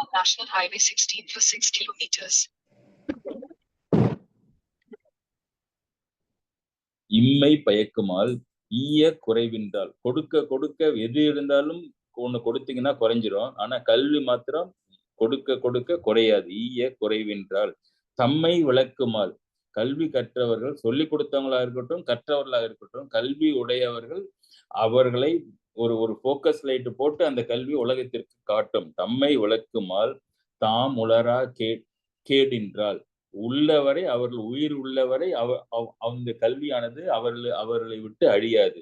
தாம் உளரா கேடின்றால் எம்மை உலகத்தும் யாம் காணேம், எந்த உலகத்திலும் என்னால பார்க்க முடியலையே, கல்வி போல் மம்மர் அறுக்கும் மருந்து. மம்மர்னா அறியாமை. கல்வி மாதிரி அறியாமை என்ற நோயை அறுக்கும் மருந்து எந்த உலகத்திலும் நான் பார்த்ததில்லை. நம்ம சரி, இது கல்விக்குரிய தொண்டு. இந்த கல்வியை அந்த காலத்துல ரொம்ப கவனமான ஒரு செய்தி. இந்த கல்வியை காசுக்கு விற்றால் என்ன தண்டனை கிடைக்கும்? இது பணியாகத்தான் செய்ய வேண்டும். குருவுக்கு தட்சணை கொடுக்கலாமே ஒழிய, காணிக்கை கொடுக்கலாமே ஒழிய, குருக்கு ஃபீஸ் கொடுக்க கூடாதுங்கிறத அந்த காலத்துல இருந்த நியதி. அப்படி செஞ்சால் என்ன ஆகும் அப்படிங்கிறதுக்கு குமரகுருபர், சரி அவர் சாமியாரு, அவர் ஒரு பாடல் பாடியிருக்கிறார். பிறருக்கு பயன்பட தாம் கற்றதை விற்பார். பிறருக்கு பயன்படுகின்ற கல்விதான் அது. அதை பயன்படுத்தி அவன் பெரியவனாக காசு பண்ணுகின்ற நிலைக்கு அவன் சென்றாலும், இவன் அந்த கல்வியை அவனுக்கு காசுக்கு விற்றிருந்தால், பிறருக்கு பயன்பட தாம் கற்றதை விற்பார், தமக்கு பயன் வேறுடையார். அப்படி காசுக்கு விற்றான்னா அதுக்கு விற்றதுக்கு ஒரு பயன் அந்த காசுன்னு நினைக்காதீங்க. அந்த காசு கிடையாது. அந்த பயன் என்ன, நீங்க கல்வியை விற்றதுனால அது ஒரு பெரும் பாவம். அதை விற்ற செயலுக்கு உங்களுக்கு என்ன பயன் கிடைச்சதுன்னா, நீங்க விற்றதுக்கு உரிய காசு கிடையாது அந்த பயன். தமக்கு பயன் வேறுடையார், அது வேற ஒரு பயன் உங்களுக்கு வருது. என்ன பயன் அப்படின்னா, யாரு அந்த கல்வியை வித்தவனுக்கு என்ன பயன்னா, திறப்படும் தீவினை அஞ்சா விரல் கொண்டு. அது பெரிய தீவினை. காசுக்கு கல்வியை விற்பது என்பது பெரிய தீவினை. அந்த தீவினையே பயப்படாம செஞ்சான். அதை பயப்படாம செய்யறான். காசுக்கு அவன் அந்த கல்வியை விற்றால், தீவினை அஞ்சா விரல் கொண்டு, விரல்னா தைரியமாக ஒருத்தன் செஞ்சிருந்தான்னா அவனுக்கு என்ன கிடைக்குமா? அந்த செயல் எப்படியா, தென்புலத்தார் கோவின் வேலை கொழல். தென்புலத்தார்னா பிதிர் தேவதைகளினுடைய, கோன்னா அரசன். யாரு? பிதிர் தேவதையினுடைய அரசன் யமன். யமனுக்கு நீங்க நம்ம வேலை கொடுத்த மாதிரி இந்த காசுக்கு கல்வியை விற்றுதல். இப்ப யமனுக்கு என்ன வேல்யூ, என்ன, நம்ம யமனுக்கு நம்ம வேலை கொடுத்தா என்ன ஆகும்? நம்மளை சித்திரவதை செய்வார், நம்முடைய உயிரை பறிப்பார்ல. அந்த மாதிரி நாம் கல்வியை, தாம் கற்ற கல்வியை விற்பவர்களுக்கு அந்த தண்டனை தான் கிடைக்கும் என்று குமரகுருபருடைய பாடல். இது என்ன காட்டுதுன்னா, கல்வியினுடைய சிறப்பும் அதனுடைய இன்றியமையாதையும் எவ்வளவு முக்கியம், எல்லோருக்கும் அது தேவை என்பதையும் அது காட்டுகின்றது. அப்ப பொருளே வேண்டாம் என்றால் பொருள் தேடி அலைய வேண்டிய அவசியமே இல்லை. கல்வியை தேடி அலையுங்கள் என்றுதான் நம்முடைய சாஸ்திரங்கள் சொல்கின்றன. ஒரே ஒரு பாட்டை சொல்லி இதை முடிக்கிறேன் இந்த கருத்தை. வெள்ளத்தால் போகாது, flood won't wash away. வெள்ளத்தால் போகாது, வெந்தணலால் வேகாது. வெயில்ல நெருப்புல போட்டாலும் இந்த கல்வி சாகாது. வெள்ளத்தால் போகாது, வெந்தணலால் வேகாது. வேந்தராலும் கொல்லத்தான் முடியாது. இப்ப ராஜா ஒரு உத்தரவு போட்டு கன்ஃபிஸ்கேட் பண்ணி Selvanayagam take all is knowledge from him அப்படின்னாலும் அதுவும் பண்ண முடியாது. வேந்தராலும் கொல்லத்தான் முடியாது. கொடுத்தாலும் நிறைவொழிய குறைபடாது. இப்ப கல்வி நீங்க கொண்டு போய் ஒருத்தவங்களுக்கு நீங்க கட்டுறதை கொடுத்தீங்கன்னா உங்க கல்வி குறையாது, உங்க கல்வி இன்னும் அதிகரிக்கும். கொடுத்தாலும் நிறைவொழிய குறைபடாது. கல்லர்க்கோ மிக அரிது. இவங்கிட்ட இருந்து இவனுடைய கல்வியை எந்த திருடனாலும் எடுத்துக்கொள்ள முடியாது. கல்லர்க்கோ மிக அரிது, காவலுக்கோ மிக எளிது. கல்வி எனும் உள்ளத்தே பொருள் இருக்க. கல்வி என்ற ஒரு பொருள், உன்னுடைய இத்தனை சிறப்புடைய பொருள் உன்னுடைய உள்ளத்திலே இருக்க, உலகெல்லாம் பொருள் தேடி உழல்வதேனோ. கல்வி என்ற பொருள் உள்ளத்தே இருக்க, உலகெல்லாம் பொருள் தேடி உழல்வதேனோ. உலகமெல்லாம் பொருள் தேடி அலைய வேண்டிய அவசியமே இல்லை. எப்ப கல்வி என்ற பொருள் உங்களுடைய உள்ளத்திலே இருக்கின்ற பொழுது. அது இருந்துச்சுன்னா மீதி எல்லாமே ஆட்டோமேட்டிக்காக வரும் என்பது புகழும் பொருளும் இயற்கையாக தானாகவே வந்து சேரும் என்பது இதனுடைய பொருள். அதனால்தான்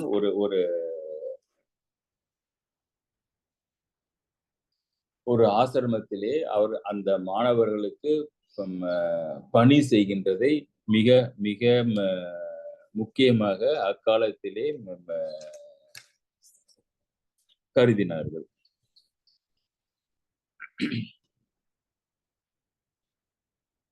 அப்படி என்றால் ஒரு குரு என்ற ஒரு குருகுலத்திற்கு சென்று கற்க வேண்டிய அவசியம் இல்லையா? இந்த பணி ஒன்றுதான் பணிவை கொடுக்கின்றது, ஒழுக்கத்தை கொடுக்கின்றது. It helps us to set laudable high goals அப்படிங்கிறது இருந்தாலும் அதை ஒருவர் தன்னுடைய இல்லத்திலேயே இருந்து செய்ய முடியாதா என்ற வினாவும் நமக்கு தோன்றுகின்றது. ஒரு குருகுலத்திலே பல சீடர்கள் இருந்தார்கள். ஒரு சீடன் ஒரு நல்ல சீடன் தான், கவனமாக படித்துக் கொண்டிருந்தான். அவனுக்கு ஒரு சந்தேகம் வர ஆரம்பித்தது. மனத்திலே ஒரு சந்தேகம் தோன்ற ஆரம்பித்தது. குரு பக்தியிலே மிக முக்கியமானது நம்பிக்கை. அவனுக்கு அது குறைய ஆரம்பித்தது. இந்த தத்துவங்களை எல்லாம் குரு வெவ்வேறு ஏன்ஷியன் ஸ்கிரிப்ட்ல தானே இருக்கின்றது, நூல்களில் தானே இருக்கின்றது. அந்த நூல்களை இவர் படித்து தானே நமக்கு சொல்கின்றார். ஏன் அந்த நூல்களை நாமே படித்து கருத்துக்களை புரிந்து கொள்ள முடியாது? எதற்காக நாம் இங்கே வந்து இவர்களிடம் காலத்தை நாம் போக்க வேண்டும்? வேகமாக நாமே படித்து அறிவை பெருக்கிக் கொள்ளலாமே என்று அந்த சீடனுக்கு ஒரு எண்ணம் தோன்றியது.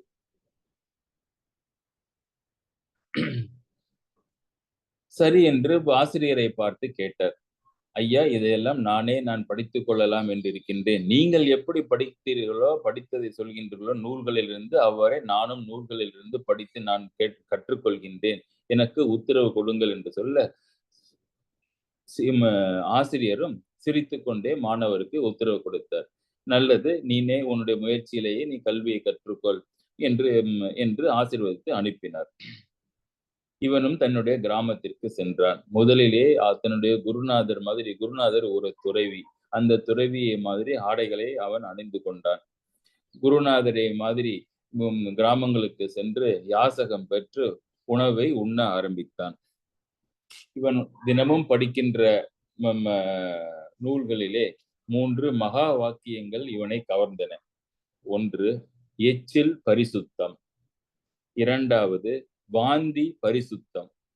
3வது, இறந்தவன் போர்வை பரிசுத்தம் என்று 3 இருந்தது. எச்சில் பரிசுத்தம், தூய்மையானது, சேக்ரட்னு வச்சுங்களேன். வாந்தி பரிசுத்தம், இறந்தவனுடைய போர்வை பரிசுத்தம் என்று படித்தான். நன்றாக மனதிலே பதிய வைத்துக் கொண்டார். ஏன்னா ஆசிரியர் சொல்வாரே, படித்ததை எல்லாம் எப்பொழுதுமே ஞாபகத்தில் வைத்துக் கொள்ள வேண்டும் என்று. அப்படியே வைத்துக் கொண்டார். ஒரு நாள் யாசகம் பெறுவதற்காக கிராமத்திற்கு சென்றார். அங்கே ஒரு வீட்டிலே ஒரு மங்கள நிகழ்ச்சி நடந்து கொண்டிருந்தது. அங்கு வந்தவர்களுக்கு உணவு அளிக்கப்பட்டது. அந்த உணவினுடைய மீதியையும், அந்த இலைகளையும் கொண்டு வந்து வெளியிலே கொண்டு வந்து எச்சில் இலைகளை கொண்டு போய் அந்த தெருமுனையிலே இருக்கின்ற குப்பை தொட்டியிலே போட்டனர். இதை கண்ட சீடன் ஓடி போய் குப்பை தட்டியிலிருந்து அந்த இலைகளை பிரித்து எடுத்து அதில் இருக்கின்ற எச்சில் உணவுகளை உண்ண ஆரம்பித்தான்.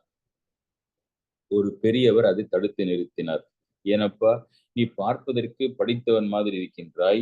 ஒரு தபஸ்வி மாதிரி துறவி மாதிரி இருக்கின்றாய். நீ போய் இப்படி எச்சில் இலைகளை உண்ணலாமா என்று கேட்க, இவன் சிரித்துக்கொண்டே, ஐயா, நீங்கள் அதிகம் படித்ததில்லை மாதிரி தெரிகின்றது. நான் படித்த வரையில் எச்சில் பரிசுத்தம் என்று சொல்கின்றது.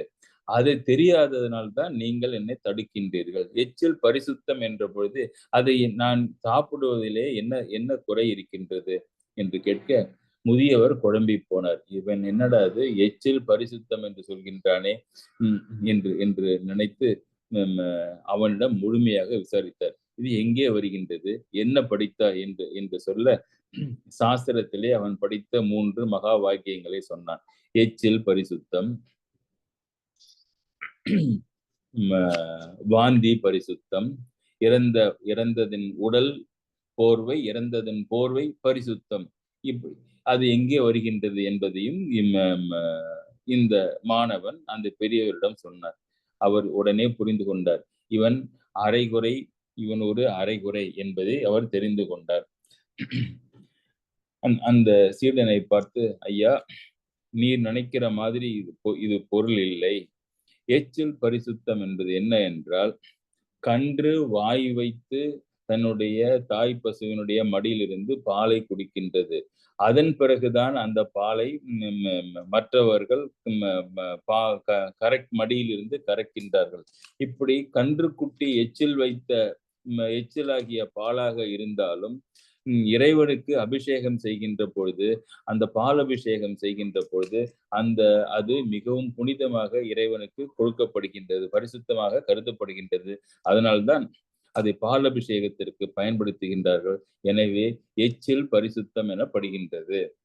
யாரும் இது கன்றுக்குட்டி வாயை வைத்து எச்சில் படுத்திய இடத்திலிருந்து எடுக்கப்பட்ட பாலாகிட்டதே, இது இறைவனுக்கு கொடுக்கலாமா என்று சொல்ல மாட்டார்கள். ஏனென்றால் எச்சில் பரிசுத்தம் என்றார். அப்படி என்றால் வாந்தி பரிசுத்தம் என்று சொல்லப்படுகிறதே, அது என்ன பொருள் என்று கேட்க, தேனீக்கள் பூக்களில் இருந்து அந்த பூக்கள் இருக்கின்ற தேனை வாயின் மூலம் உறிஞ்சி தன்னுடைய வயிற்றிலே வைத்துக் கொள்கின்றது. பின்பு அது தன்னுடைய தேன் கூட்டிற்கு சென்று பின்பு அந்த தேனை வயிற்றிலிருந்து வாய் வழியாக வாந்தி எடுத்து அந்த கூட்டிலே சேர்க்கின்றது.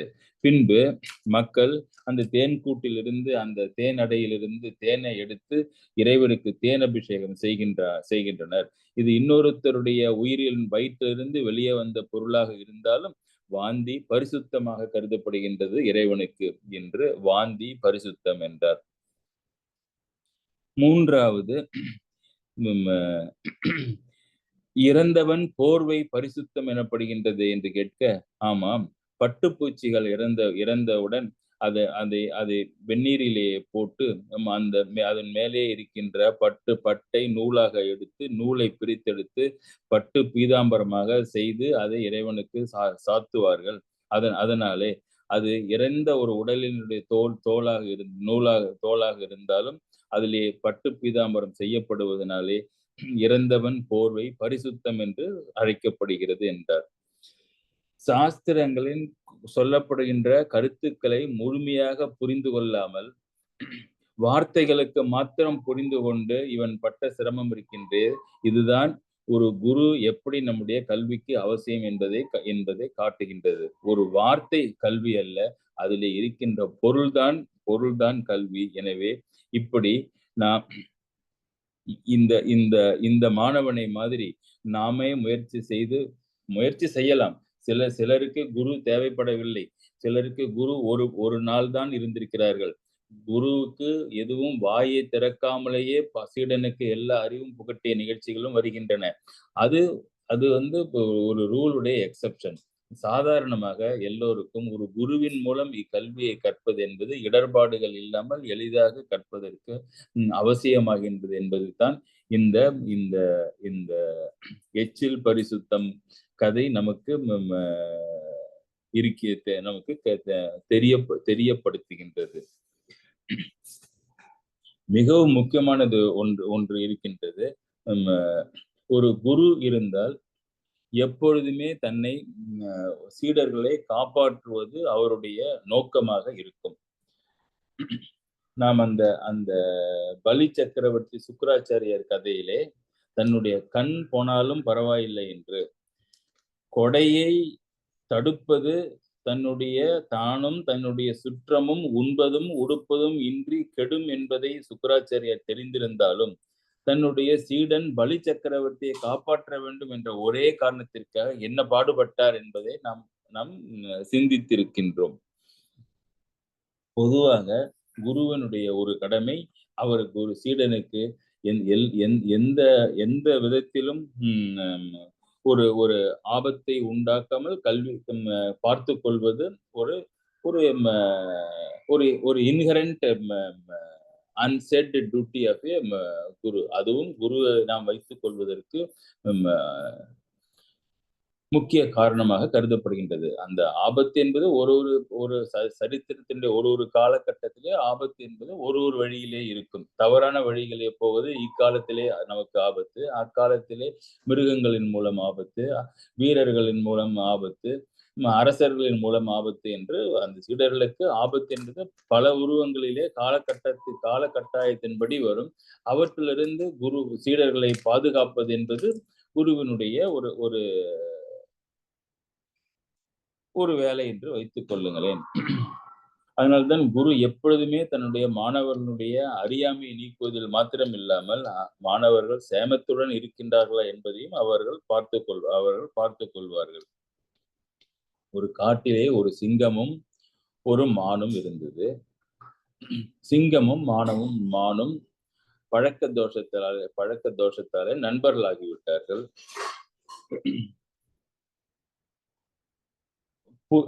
அந்த சிங்கம் மானை பார்த்து, நீ என்னுடன் நட்பாக இருக்கின்றாயா என்று கேட்க, நீங்கள் இப்பொழுது சொல்வீர்கள், அப்புறம் அதை மறந்துவிட்டு என்னை அடித்து தின்று விட்டால் என்ன செய்வது? இருவரும் சேர்ந்து ஒரு நட்பு உடன்படிக்கை செய்வோம். நீங்கள் எக்காரணத்தை கொண்டும் என்னை உண்ண மாட்டீர்கள் என்று உடன்படிக்கையிலே கையெழுத்திடுங்கள். நானும் எக்காரணத்திலும் உங்களுக்கு உதவியாகவே இருப்பேன். உங்களுக்கு எந்த ஆபத்து வந்தாலும் நான் உதவி செய்வேன் என்று நானும் கையெழுத்திடுகின்றேன் என்று மான் சொல்ல இருவரும் ஒரு நட்பு உடன்படிக்கை செய்து கொண்டனர். வாரத்திலே 1 நாள் 2 நாள் கம்பீரமாக இந்த மான் தன்னுடைய நண்பன் சிங்கத்துடன் காட்டிலே உலாவும். மற்ற மான்களுக்கும் மிருகங்களுக்கும் ஒளிந்திருந்து இதை பார்ப்பதற்கு ஆச்சரியமாக இருக்கும். என்ன இந்த மானுடைய திறமை, சிங்கராஜாவுடன் சேர்ந்து ஒன்றாக நடந்து செல்கின்றது என்று நினைக்கும்.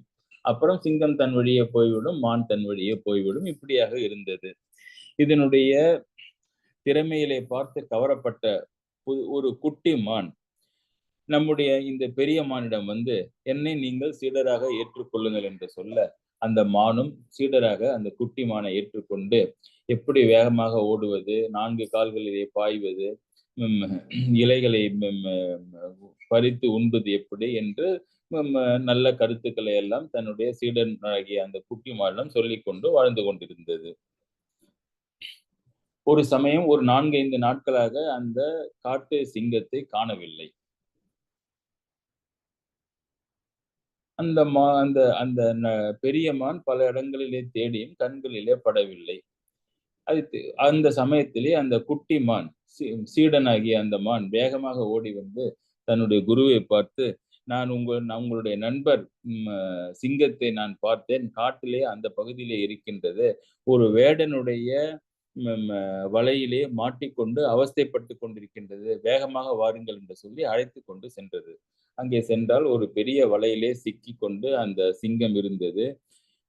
4-5 நாட்களாக அதில் மாட்டிக்கொண்டதுனாலே அதற்கு உணவு, நீர் ஏதும் இல்லாமல் மிகவும் களைத்து போய் ஈனக்குரலிலே அந்த அந்த வலையிலிருந்து தன்னை தப்பித்துக் கொள்வதற்காக முயற்சி செய்து முடியாமல் கஷ்டப்பட்டு கொண்டிருந்தது. நம்முடைய அந்த பெரிய மான் அந்த சிங்கத்தை பார்த்து, நீங்கள் கவலைப்படாதீர்கள், இந்த வலையை நான் அறுத்து உங்களை விடுவிக்கின்றேன் என்று சொல்லி தன்னுடைய வாயினாலே வலையை அறுக்க ஆரம்பித்தது. குட்டிமான் கவனித்தது. அது மிக மெதுவாக தன்னுடைய வேலையை செய்து கொண்டிருந்தது. குட்டிமான் வேகமாக ஓடி வந்து அந்த பெரிய மானிடம், என்ன இவ்வளவு மெதுவாக இந்த வேலையை செய்து கொண்டிருக்கின்றீர்கள்? வேடன் வந்துவிட்டால் ஆபத்து வந்துவிடும். நான் மிக வேகமாக இந்த இந்த இந்த இந்த வலையை அறுத்து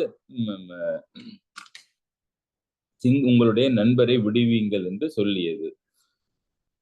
மான் அதில் காதிலே வாங்கிக் கொண்டு சிரித்துக் கொண்டே மெதுவாகவே தன்னுடைய வேலையை செய்ய ஆரம்பித்தது.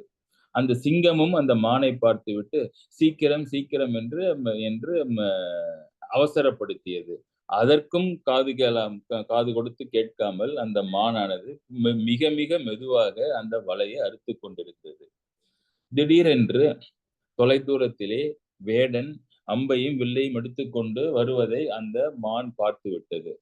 உடனே மிக வேகமாக ஒரே கடியினால் அந்த அந்த வலையை அறுத்து தூக்கி எறிந்தது. அதற்குள் வேடன் மிக அருகிலே வந்து விட்டான். தன்னை காப்பாற்றிக் கொள்வதற்காக அந்த அந்த சிங்கம் அந்த வேடனிடமிருந்து தப்பி ஒரு பக்கத்திலே வேகமாக ஓடியது. மானும் குட்டி மானும் அந்த வேடனிடம் மாட்டிக்கொள்ளக் கூடாது என்பதனாலே இன்னொரு பக்கத்திலே வேகமாக ஓடி மறைந்து விட்டது. வெகு தூரம் ஓடிய பிறகு மான்கள் இரண்டும் நின்றன. பெரும் கோபம் அந்த குட்டி மானுக்கு.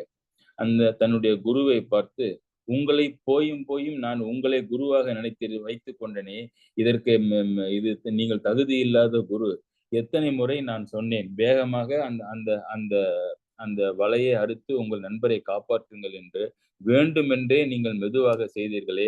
உங்கள் நிலையிலே நான் இருந்தால் வந்த உடனேயே ஒரே கடியிலேயே அந்த வலையை நான் துண்டித்திருப்பேன். இன்னும் சிறிது நேரம் காலம் தாமதம் இருந்தால் அந்த சிங்கம் வேடனிடம் அடிபட்டு இறந்திருக்குமே. இப்படியா ஒரு நட்புக்கு உதாரணமாக நீங்கள் இருப்பது என்று கேட்க, அந்த மான் சிரித்துக் கொண்டே, அப்படி இல்லை, இந்த சிங்கத்திற்கு 5-6 நாட்களாக உணவு இல்லை, பசியினால் இருக்கின்றது.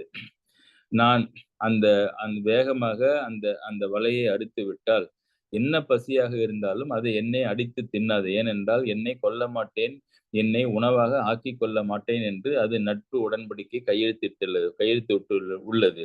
ஆனால் அந்த நட்பு உடன்படிக்கை உனக்கு இல்லையே, உன்னை அடித்து அது தின்று விடுமே என்பதனால்தான் நான் சமயத்திற்கு காத்து கொண்டிருந்தேன். அந்த வேடன் வந்தவுடன் நான் அறுத்தேன். இப்பொழுது அந்த வேடனிடமிருந்து தன்னை காப்பாற்றிக் கொள்வதற்காக அது உன்னை மனதிலே நினைத்துக் கொள்ளாமலே தன்னை காப்பாற்றிக் கொள்வதற்காக ஓடிவிட்டது. அதனால்தான் நான் அப்படி செய்தேன் என்று என்று என்று என்று சொல்லி என்று சொல்லியது. இந்த கதை எதை காட்டுகின்றது என்றால், நிறைய விஷயங்களிலே நாம் இப்படிதான் அந்த குட்டிமான் மாதிரி பிடிவாதமாக இருக்கின்றோம். ஏதோ சில காரணங்களால் நாம் ஒரு முடிவு எடுத்து விட்டால் அது சரியானது மாதிரி நமக்கு தோன்றுகின்றது. ஆனால் நிதானம் இல்லாமல் நாம் அப்படி முடிவெடுத்தால் அதுவே நமக்கு பெரும்பாலும் ஆபத்தாக முடியும். அப்பொழுதெல்லாம் நமக்கு அருகிலே ஒரு குரு என்றால் ஒரு மென்டார் என்று வைத்துக் கொள்ளுங்கள், டீச்சர் என்று வைத்துக் கொள்ளுங்கள், ஒரு கைடு என்று வைத்துக் கொள்ளுங்கள், நல்வழி காட்டுகின்ற ஆசிரியர் என்று வைத்துக் கொள்ளுங்கள். இவர்கள் ஒருவர் அருகில் இருந்தால் எப்படி அந்த பெரிய மான் அந்த குட்டிமானுக்கு சிங்கத்திடமிருந்து ஆபத்து இல்லாமல் அதனுடைய சிங்கத்தை காப்பாற்ற வேண்டிய அதே சமயத்திலே குட்டிமானுடைய ஆபத்தையும் நலனையும் தன் கருத்திலே வைத்திருந்ததோ, அதே மாதிரி நமக்கும் இந்த ஆசிரியர்கள் அருகில் இருந்தால் நம்முடைய நலனிலே மிகவும் அக்கறை இருக்கின்ற இந்த பெரியவர்கள் நம்மை எப்பொழுதும் காத்து அருள்வார்கள் என்பதுதான் இந்த இந்த இந்த மான், குட்டி மான் நம்ம கதையினுடைய சாராம்சம். அதனாலே நமக்கு இந்த இந்த இந்த குருமார்கள் நமக்கு அதனாலே தேவைப்படுகின்றார்கள். நம்மை காப்பதற்காக படிக்கின்றவற்றினுடைய பொருளை ஒழுங்காக புரிந்து கொள்வதற்கும் அந்த எச்சில் பரிசுத்தம் கதை நமக்கு நாமே நம்முடைய கல்வியை பெறுவதற்கு முடியும். இருந்தாலும் சிரமங்களும், இடர்பாடுகளும், தவறுகளும் ஏற்பட வாய்ப்பு உள்ளது என்பதையும், இவர்களை அண்டி நாம் படித்தால் பணி செய்கின்ற பண்பு நமக்கு உண்டாகி அதனாலே பெருமையும் அடைவோம் என்று இன்றைய கதைகள் நமக்கு சிறந்த கருத்துக்களை சொல்லி இருக்கின்றன என்று சொல்லி அதை சிந்தனை செய்து மகிழ்வோம் என்று சொல்லி வருகை தந்த அனைவருக்கும் என்னுடைய வணக்கங்களை தெரிவித்துக் கொண்டு உங்கள் கருத்துக்களை கேட்பதற்கு ஆவலாக இருக்கின்றேன். நன்றி, வணக்கம். வணக்கம். நல்லா இருந்துச்சுண்ணா. வந்து 3 சீடர்கள் அவர்களுக்கு படிப்புல சிறந்தவர்களாக இல்லாவிட்டாலும் அவர்களுக்கு குரு கடாட்சத்தால் கிடைச்ச வரங்கள் வந்து நமக்கு என்ன சொல்லுதுன்னா, அந்த குருவை வந்து நம்ம எப்படி பிரீத்தி பண்றோங்கிறதுலதான் வந்து அந்த வித்தை வந்து நமக்கு டிரான்ஸ்ஃபர் ஆகுது அப்படிங்கிற, அதாவது குரு ஆசீர்வாதம் எவ்வளவு முக்கியம் அப்படிங்கிறது வந்து ரொம்ப நல்லா சொன்ன 3 கதைகள், ரொம்ப பிரமாதமா சொன்ன 3 கதைகள். அதாவது தொடர்ந்து அறநெறி கதைகளா நீங்க சொன்னதும், முக்கியமா எனக்கு ரொம்ப ரிலேட் ஆன ஒரு சப்ஜெக்ட் வந்து டிஎம்பி சார், மயில்வானன் சார் வந்து ஒரு கிளாஸ்ல சொன்னாரு, ஒரு டீச்சர் வந்து ஜஸ்ட் 1 day சீனியர் தேன் ஸ்டூடெண்ட். அது அப்படி இல்லை, இந்த கதையில வந்து அதுதான் சொல்றேன். ஆனா எனக்கு சொல்லியிருந்தாரு, அன்னையில இருந்து வந்து ஒரு நாளுக்கு முன்னாடி என்ன நடத்த போறாங்களோ அது ஒரு நாளைக்கு முன்னாடி நான் அதை படிக்க ஆரம்பிச்சு, அதனால பின்னாடி பெருசா வாங்கி கட்டிக்கிட்டேன், அது வேற விஷயம். பட் அதனால விளையிற அந்த அரைகுறை நாலேஜ்னால விளையிற கஷ்டங்கள் வந்து டெஃபினட்டா இருக்குது. ஒரு தீர்ந்து படித்த ஒரு ஆசிரியர்கிட்ட நீங்க கேட்கிற மாதிரி ஒரு மாணவனே படிக்கிறது வர. ஏன்னா இப்போ இந்த விஷயம் வந்து ரொம்ப நம்ம என்னைக்கு வந்து இந்த குருகுலத்துல இருந்து வெளில வந்தோமோ அன்னைக்கு வந்து நல்ல குருக்களையும் நம்ம இழந்துட்டோம். அது ஒரு கஷ்டம். இப்போ பாத்தீங்கன்னா 5 சப்ஜெக்ட்டுக்கு 5 டீச்சர்ஸ் வராங்க. இந்த டீச்சர்கிட்ட வந்து இந்த மாதிரி ரொம்ப இதா இருக்கு, 5 டீச்சர்ட்டையும் அந்த மாதிரி இருக்கவும் முடியாது. எனக்கு ஏதோ ஒரு டீச்சர் இருந்தாரு, எம்எம் சார் மாதிரி ஒரு பெரிய டீச்சர்.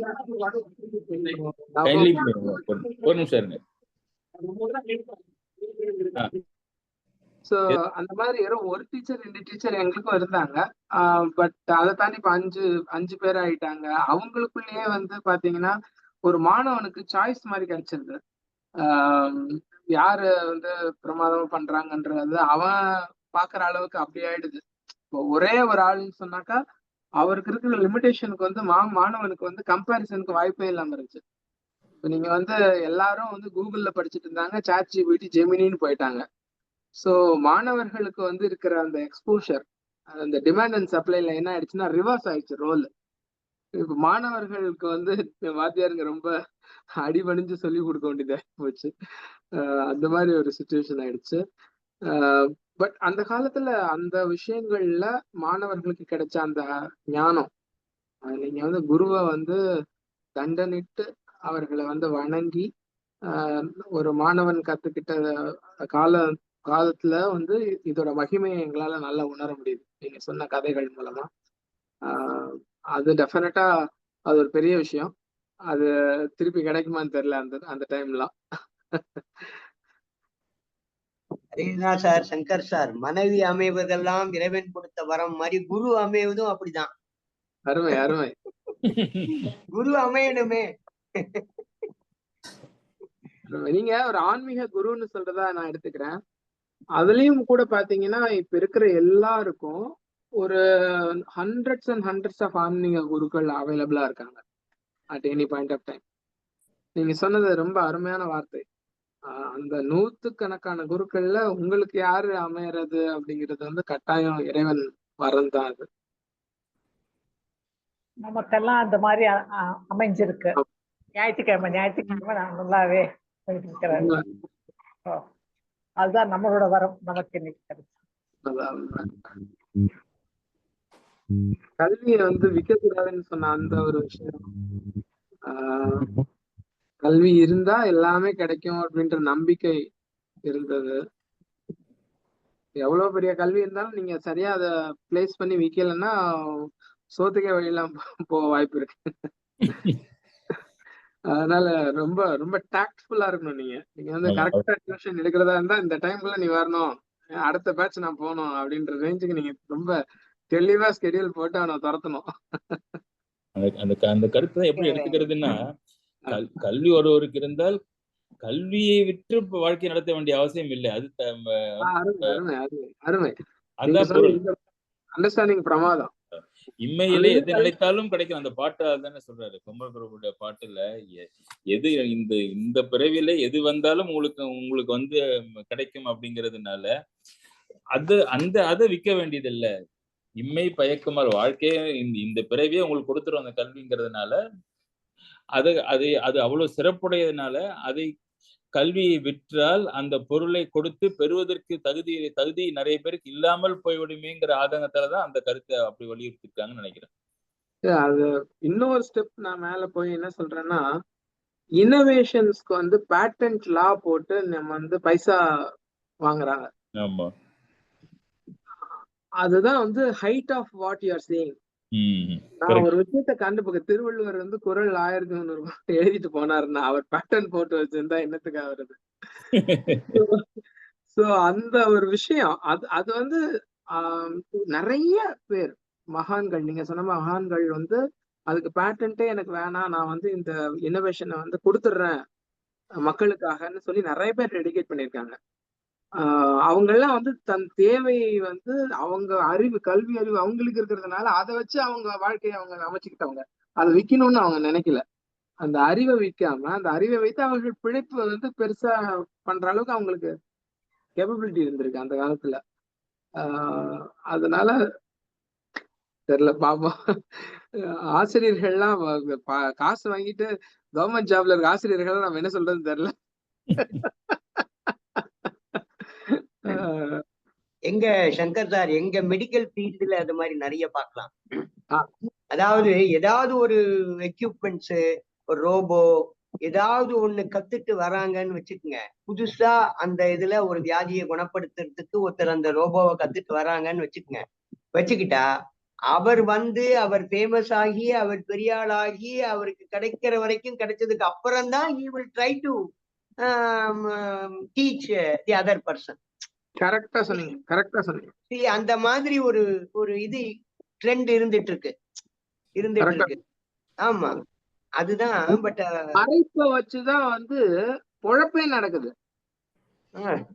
அடுத்தவனுக்கு தெரிஞ்சிடக்கூடாது, தெரிஞ்சுட்டா நம்ம பொழப்பு போயிடும் அப்படின்ற மாதிரி ஒரு இதுலதான்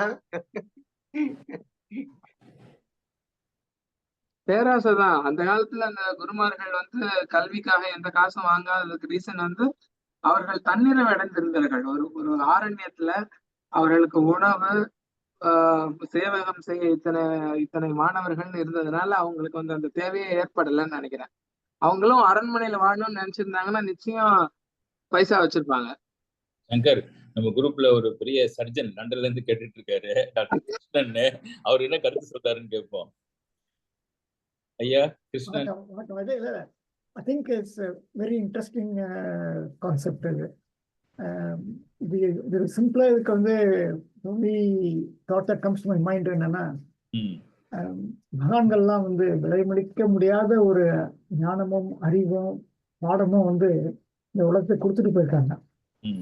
பட் சாமானிய மக்கள் வந்து அவங்களுடைய கண்டுபிடிப்புக்கு வந்து அவங்களே ஒரு விலையை நிர்ணயிச்சு அதுக்கு ஒரு வேல்யூ போட்டு பணத்தாலதான் அது வந்து ஒரு சார் சொன்ன மாதிரி ரோபோட்டிக் சர்ஜரியோ இல்லை வேற ஏதாவது ஒரு இது எக்யூப்மெண்ட் கண்டுபிடிச்சாலும் அதுக்கு ஒரு விலையை அவங்க வந்து போட்டுட்டு போயிடுறாங்க. அவங்க தட் இஸ் ராங். ஆக்சுவலி வந்து மகான்கள் மாதிரி வந்து விலை முடிக்க முடியாத வந்து இட் இஸ் ப்ரைஸ்லெஸ்.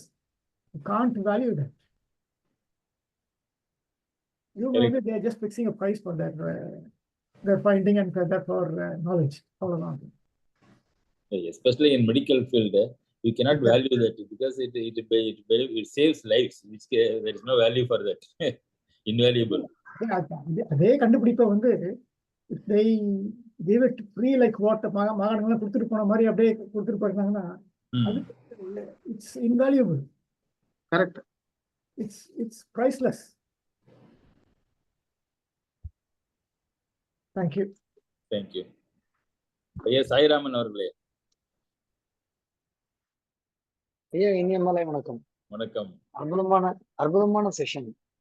அதாவது ரொம்ப இன்னைக்கு டேக்அவே அப்படின்னு நான் என்ன எடுத்துட்டு போனோம் அப்படின்னு ஆசைப்படுறேன்னாக்க, ஒரு ஆசிரியருடைய அந்த காலத்து ஆசிரியருடைய வேல்யூவை பத்தி பேசக்கூடிய தகுதி இன்னைக்கு நிச்சயமா எனக்கு இல்லை. ஆனா ஒரு ஆசிரியருக்கு தெரியும் எந்த சூழ்நிலையில எந்த காரியம் பண்ணணும் அப்படிங்கிறதா நீங்க சொன்ன அந்த கடைசி மாண்புடைய கதை. என்னதான் செய்ய முடியும்னு நினைச்சா கூட எப்ப செய்யணுமோ அதை எப்படி செய்யணுமோ அப்படி செய்யணும். The way in which it is suppose to be done, it has to be done in such a way அப்படிங்கிறது அது வந்து ஒரு அற்புதமான லேர்னிங். நமக்கு முடியும் அப்படிங்கிறதுனால டக்குன்னு எல்லாத்தையும் பண்ணிடக்கூடாது அப்படிங்கிறது வந்து ஒரு நல்ல மெசேஜா நான் இன்னைக்கு பாக்குறேன். ரெண்டாவது அந்த இன்டர்பிரிட்டேஷன், ஒரு சரியான குருநாதருடைய ஒரு விளக்க உரை இல்லாம அந்த எச்சில் பரிசுத்தம், வாந்தி பரிசுத்தம், இறந்தவனின் உடல் போர்வை பரிசுத்தம் அப்படின்னு சொல்லிட்டு ஏதோ தவறுதலா படிச்சுட்டு தவறான ஒரு இன்டர்பிரிட்டேஷனை வச்சுட்டு நம்ம தப்பு பண்ணிடக்கூடாது. அதுக்கு நிச்சயமா ஒரு மென்டார் ஆர் கைடு யாராவது ஒருத்தர் வேணும் அப்படின்னு நீங்க சொல்லியிருக்கக்கூடிய அந்த ரெண்டு வந்து ரொம்ப அற்புதமான கருத்தா நான் இன்னைக்கு பாக்குறேங்க.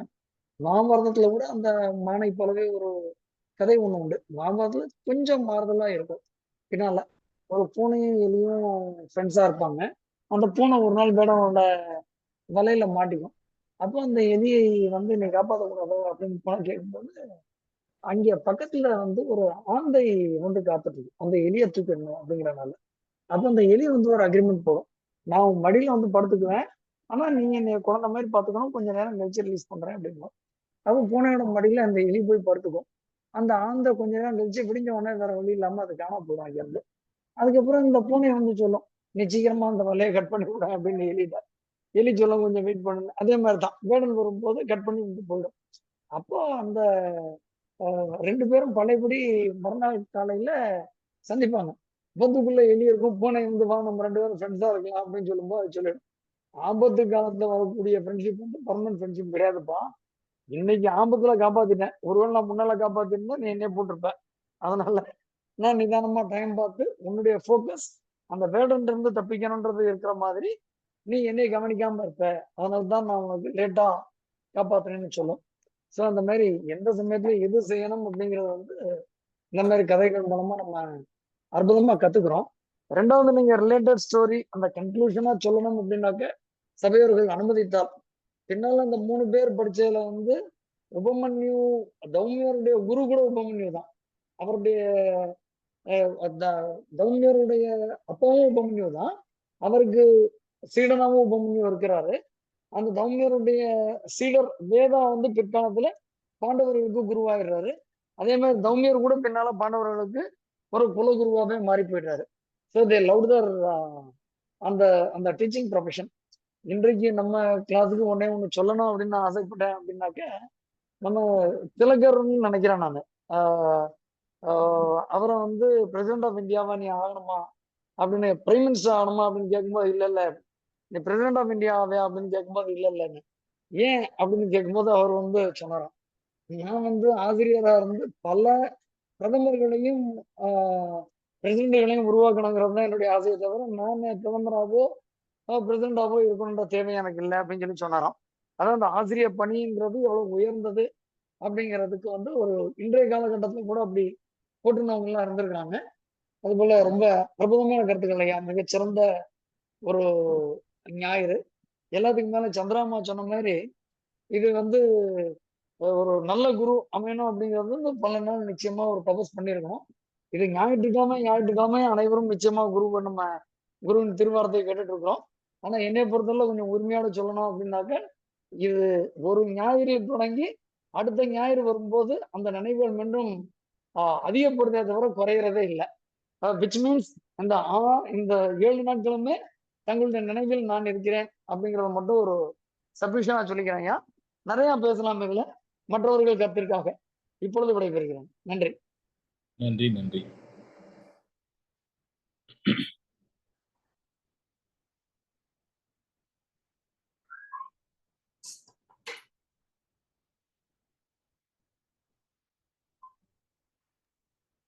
ஐயா வேற யாரும் கருத்து இல்ல சொல்றதுக்கு முன்னால ஆ. நம்மளுடைய அந்த 26ஆம் தேதி ப்ரோக்ராம் பத்தி கூட ஐயா ஒரு வார்த்தை எல்லாருக்கும் சொல்லலாம். விருப்பமானவர்கள் அதில் கலந்துக்கலாம். குரூப்ல நீங்க சொல்லுங்களேன். குரூப்ல போட்டிருக்கோம். ஆ சைவ சித்தாந்தத்துக்கும் கந்தர் அனுபூதிக்கும் திருப்புகழுக்கும். ஆமா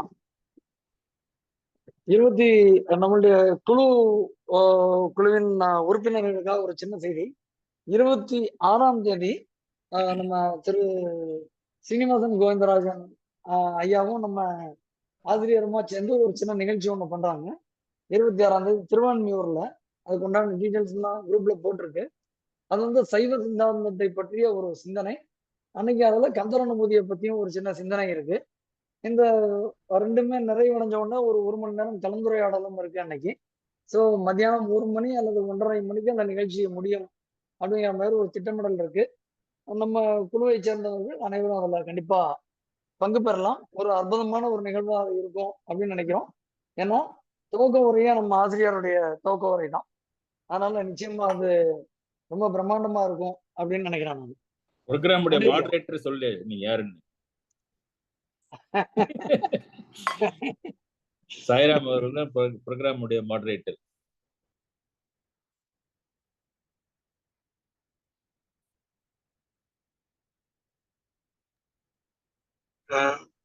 வணக்கம் சார், வாழ்த்துக்கள். அடுத்த வாரம் ப்ரோக்ராம்க்கு. இல்ல அது ஞாயிற்றுக்கிழமை இல்ல, அது ஞாயிற்றுக்கிழமை நம்மளுக்கு தொடர்ந்து நடைபெறும். இல்ல அடுத்து 26. சரி, சரிங்க சரி. Okay okay. இப்பதான் இன்னைக்கு தலைப்புல வந்து மருத்துவத்துறையிலயும் நிறைய வந்து குருக்கள்லாம் சொல்லி தராங்க இல்லைங்களா, அந்த கிளினிக்கல் மெடிசன். அது வந்து அதுதான் முக்கியம் இல்லையா. நிறைய நோயாளிகளுக்கு நன்மை வரும். அதுக்கு வந்து அவங்க எதுவும் சொல்லி தரணும். அதுவும் சர்ஜன்ஸும் ரொம்ப முக்கியம். ஜூனியர்ஸ்க்கு எல்லாம் அவங்களோட டெக்னிக்ஸ் ஃபைன் டியூன் பண்ணணும். எந்த துறை, எல்லா துறையிலுமே குருக்கள் வந்து ரொம்ப முக்கியம் தான். மருத்துவத்தில் முக்கியமா நூல்ல இல்லாத செயல்முறைகள் அதுலதான் அதிகமா இருக்கு. ஆமா கரெக்ட். அந்த சூட்சமம் எல்லாம் சொல்லி தரணும். கரெக்ட். அத சொல்லி கொடுக்காம ஒரு ஆசிரியர் தனக்கே வச்சுட்டாருன்னு வச்சுங்க, அது அப்புறம் வீணா. ஆமா, அது எப்படி இருக்கும் பாருங்க.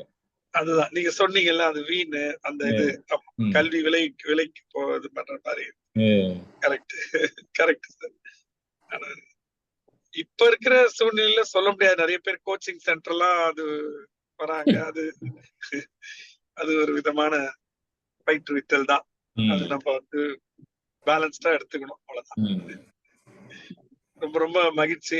சாரும் பாட்டு எல்லாம் அவ்வளவு அழகா பாடுறாங்க. ஒரு வாரமும் நல்லா இருக்கு.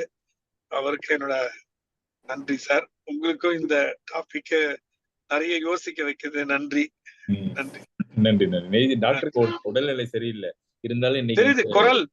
ஆனா இப்ப அந்த குரல் மாறினது இன்னும் ஸ்வீட்டா இருக்கு. அவர் குரல் சொன்னாரு, குரல் நல்லா இருக்கு, வேற மாதிரி இருக்குன்னாரு. ஆமா, மூக்கு கொஞ்சம் நேசல் ட்வாங்.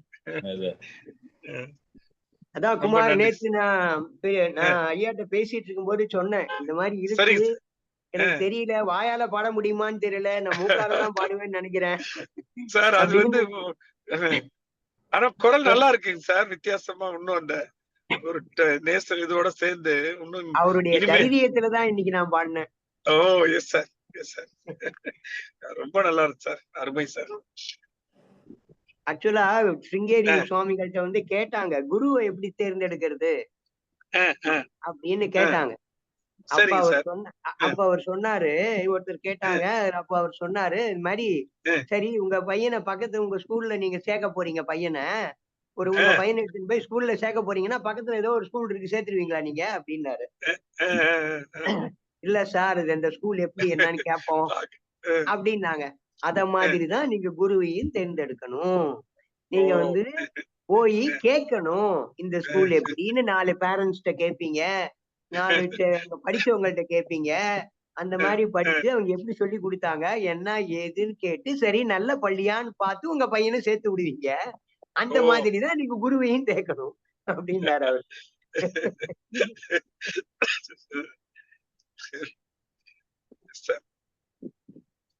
ரொம்ப நன்றி. நன்றி நன்றி நன்றி நன்றி குமார். நன்றி தேங்க்யூ குமார். வருகை தந்த அனைவருக்கும் என்னுடைய நன்றியை தெரிவித்துக் கொண்டு தொடர்ந்து வருகின்ற ஞாயிற்றுக்கிழமைகளில் நம்முடைய குருவும் சீடரும் சிந்தனையை தொடர்வோம் என்று சொல்லி நன்றி பாராட்டி அமைகின்றேன். நன்றி, வணக்கம். வணக்கம் செல்வம். தேங்க்யூ. வணக்கம். நன்றி ஐயா, நன்றி. வணக்கம்.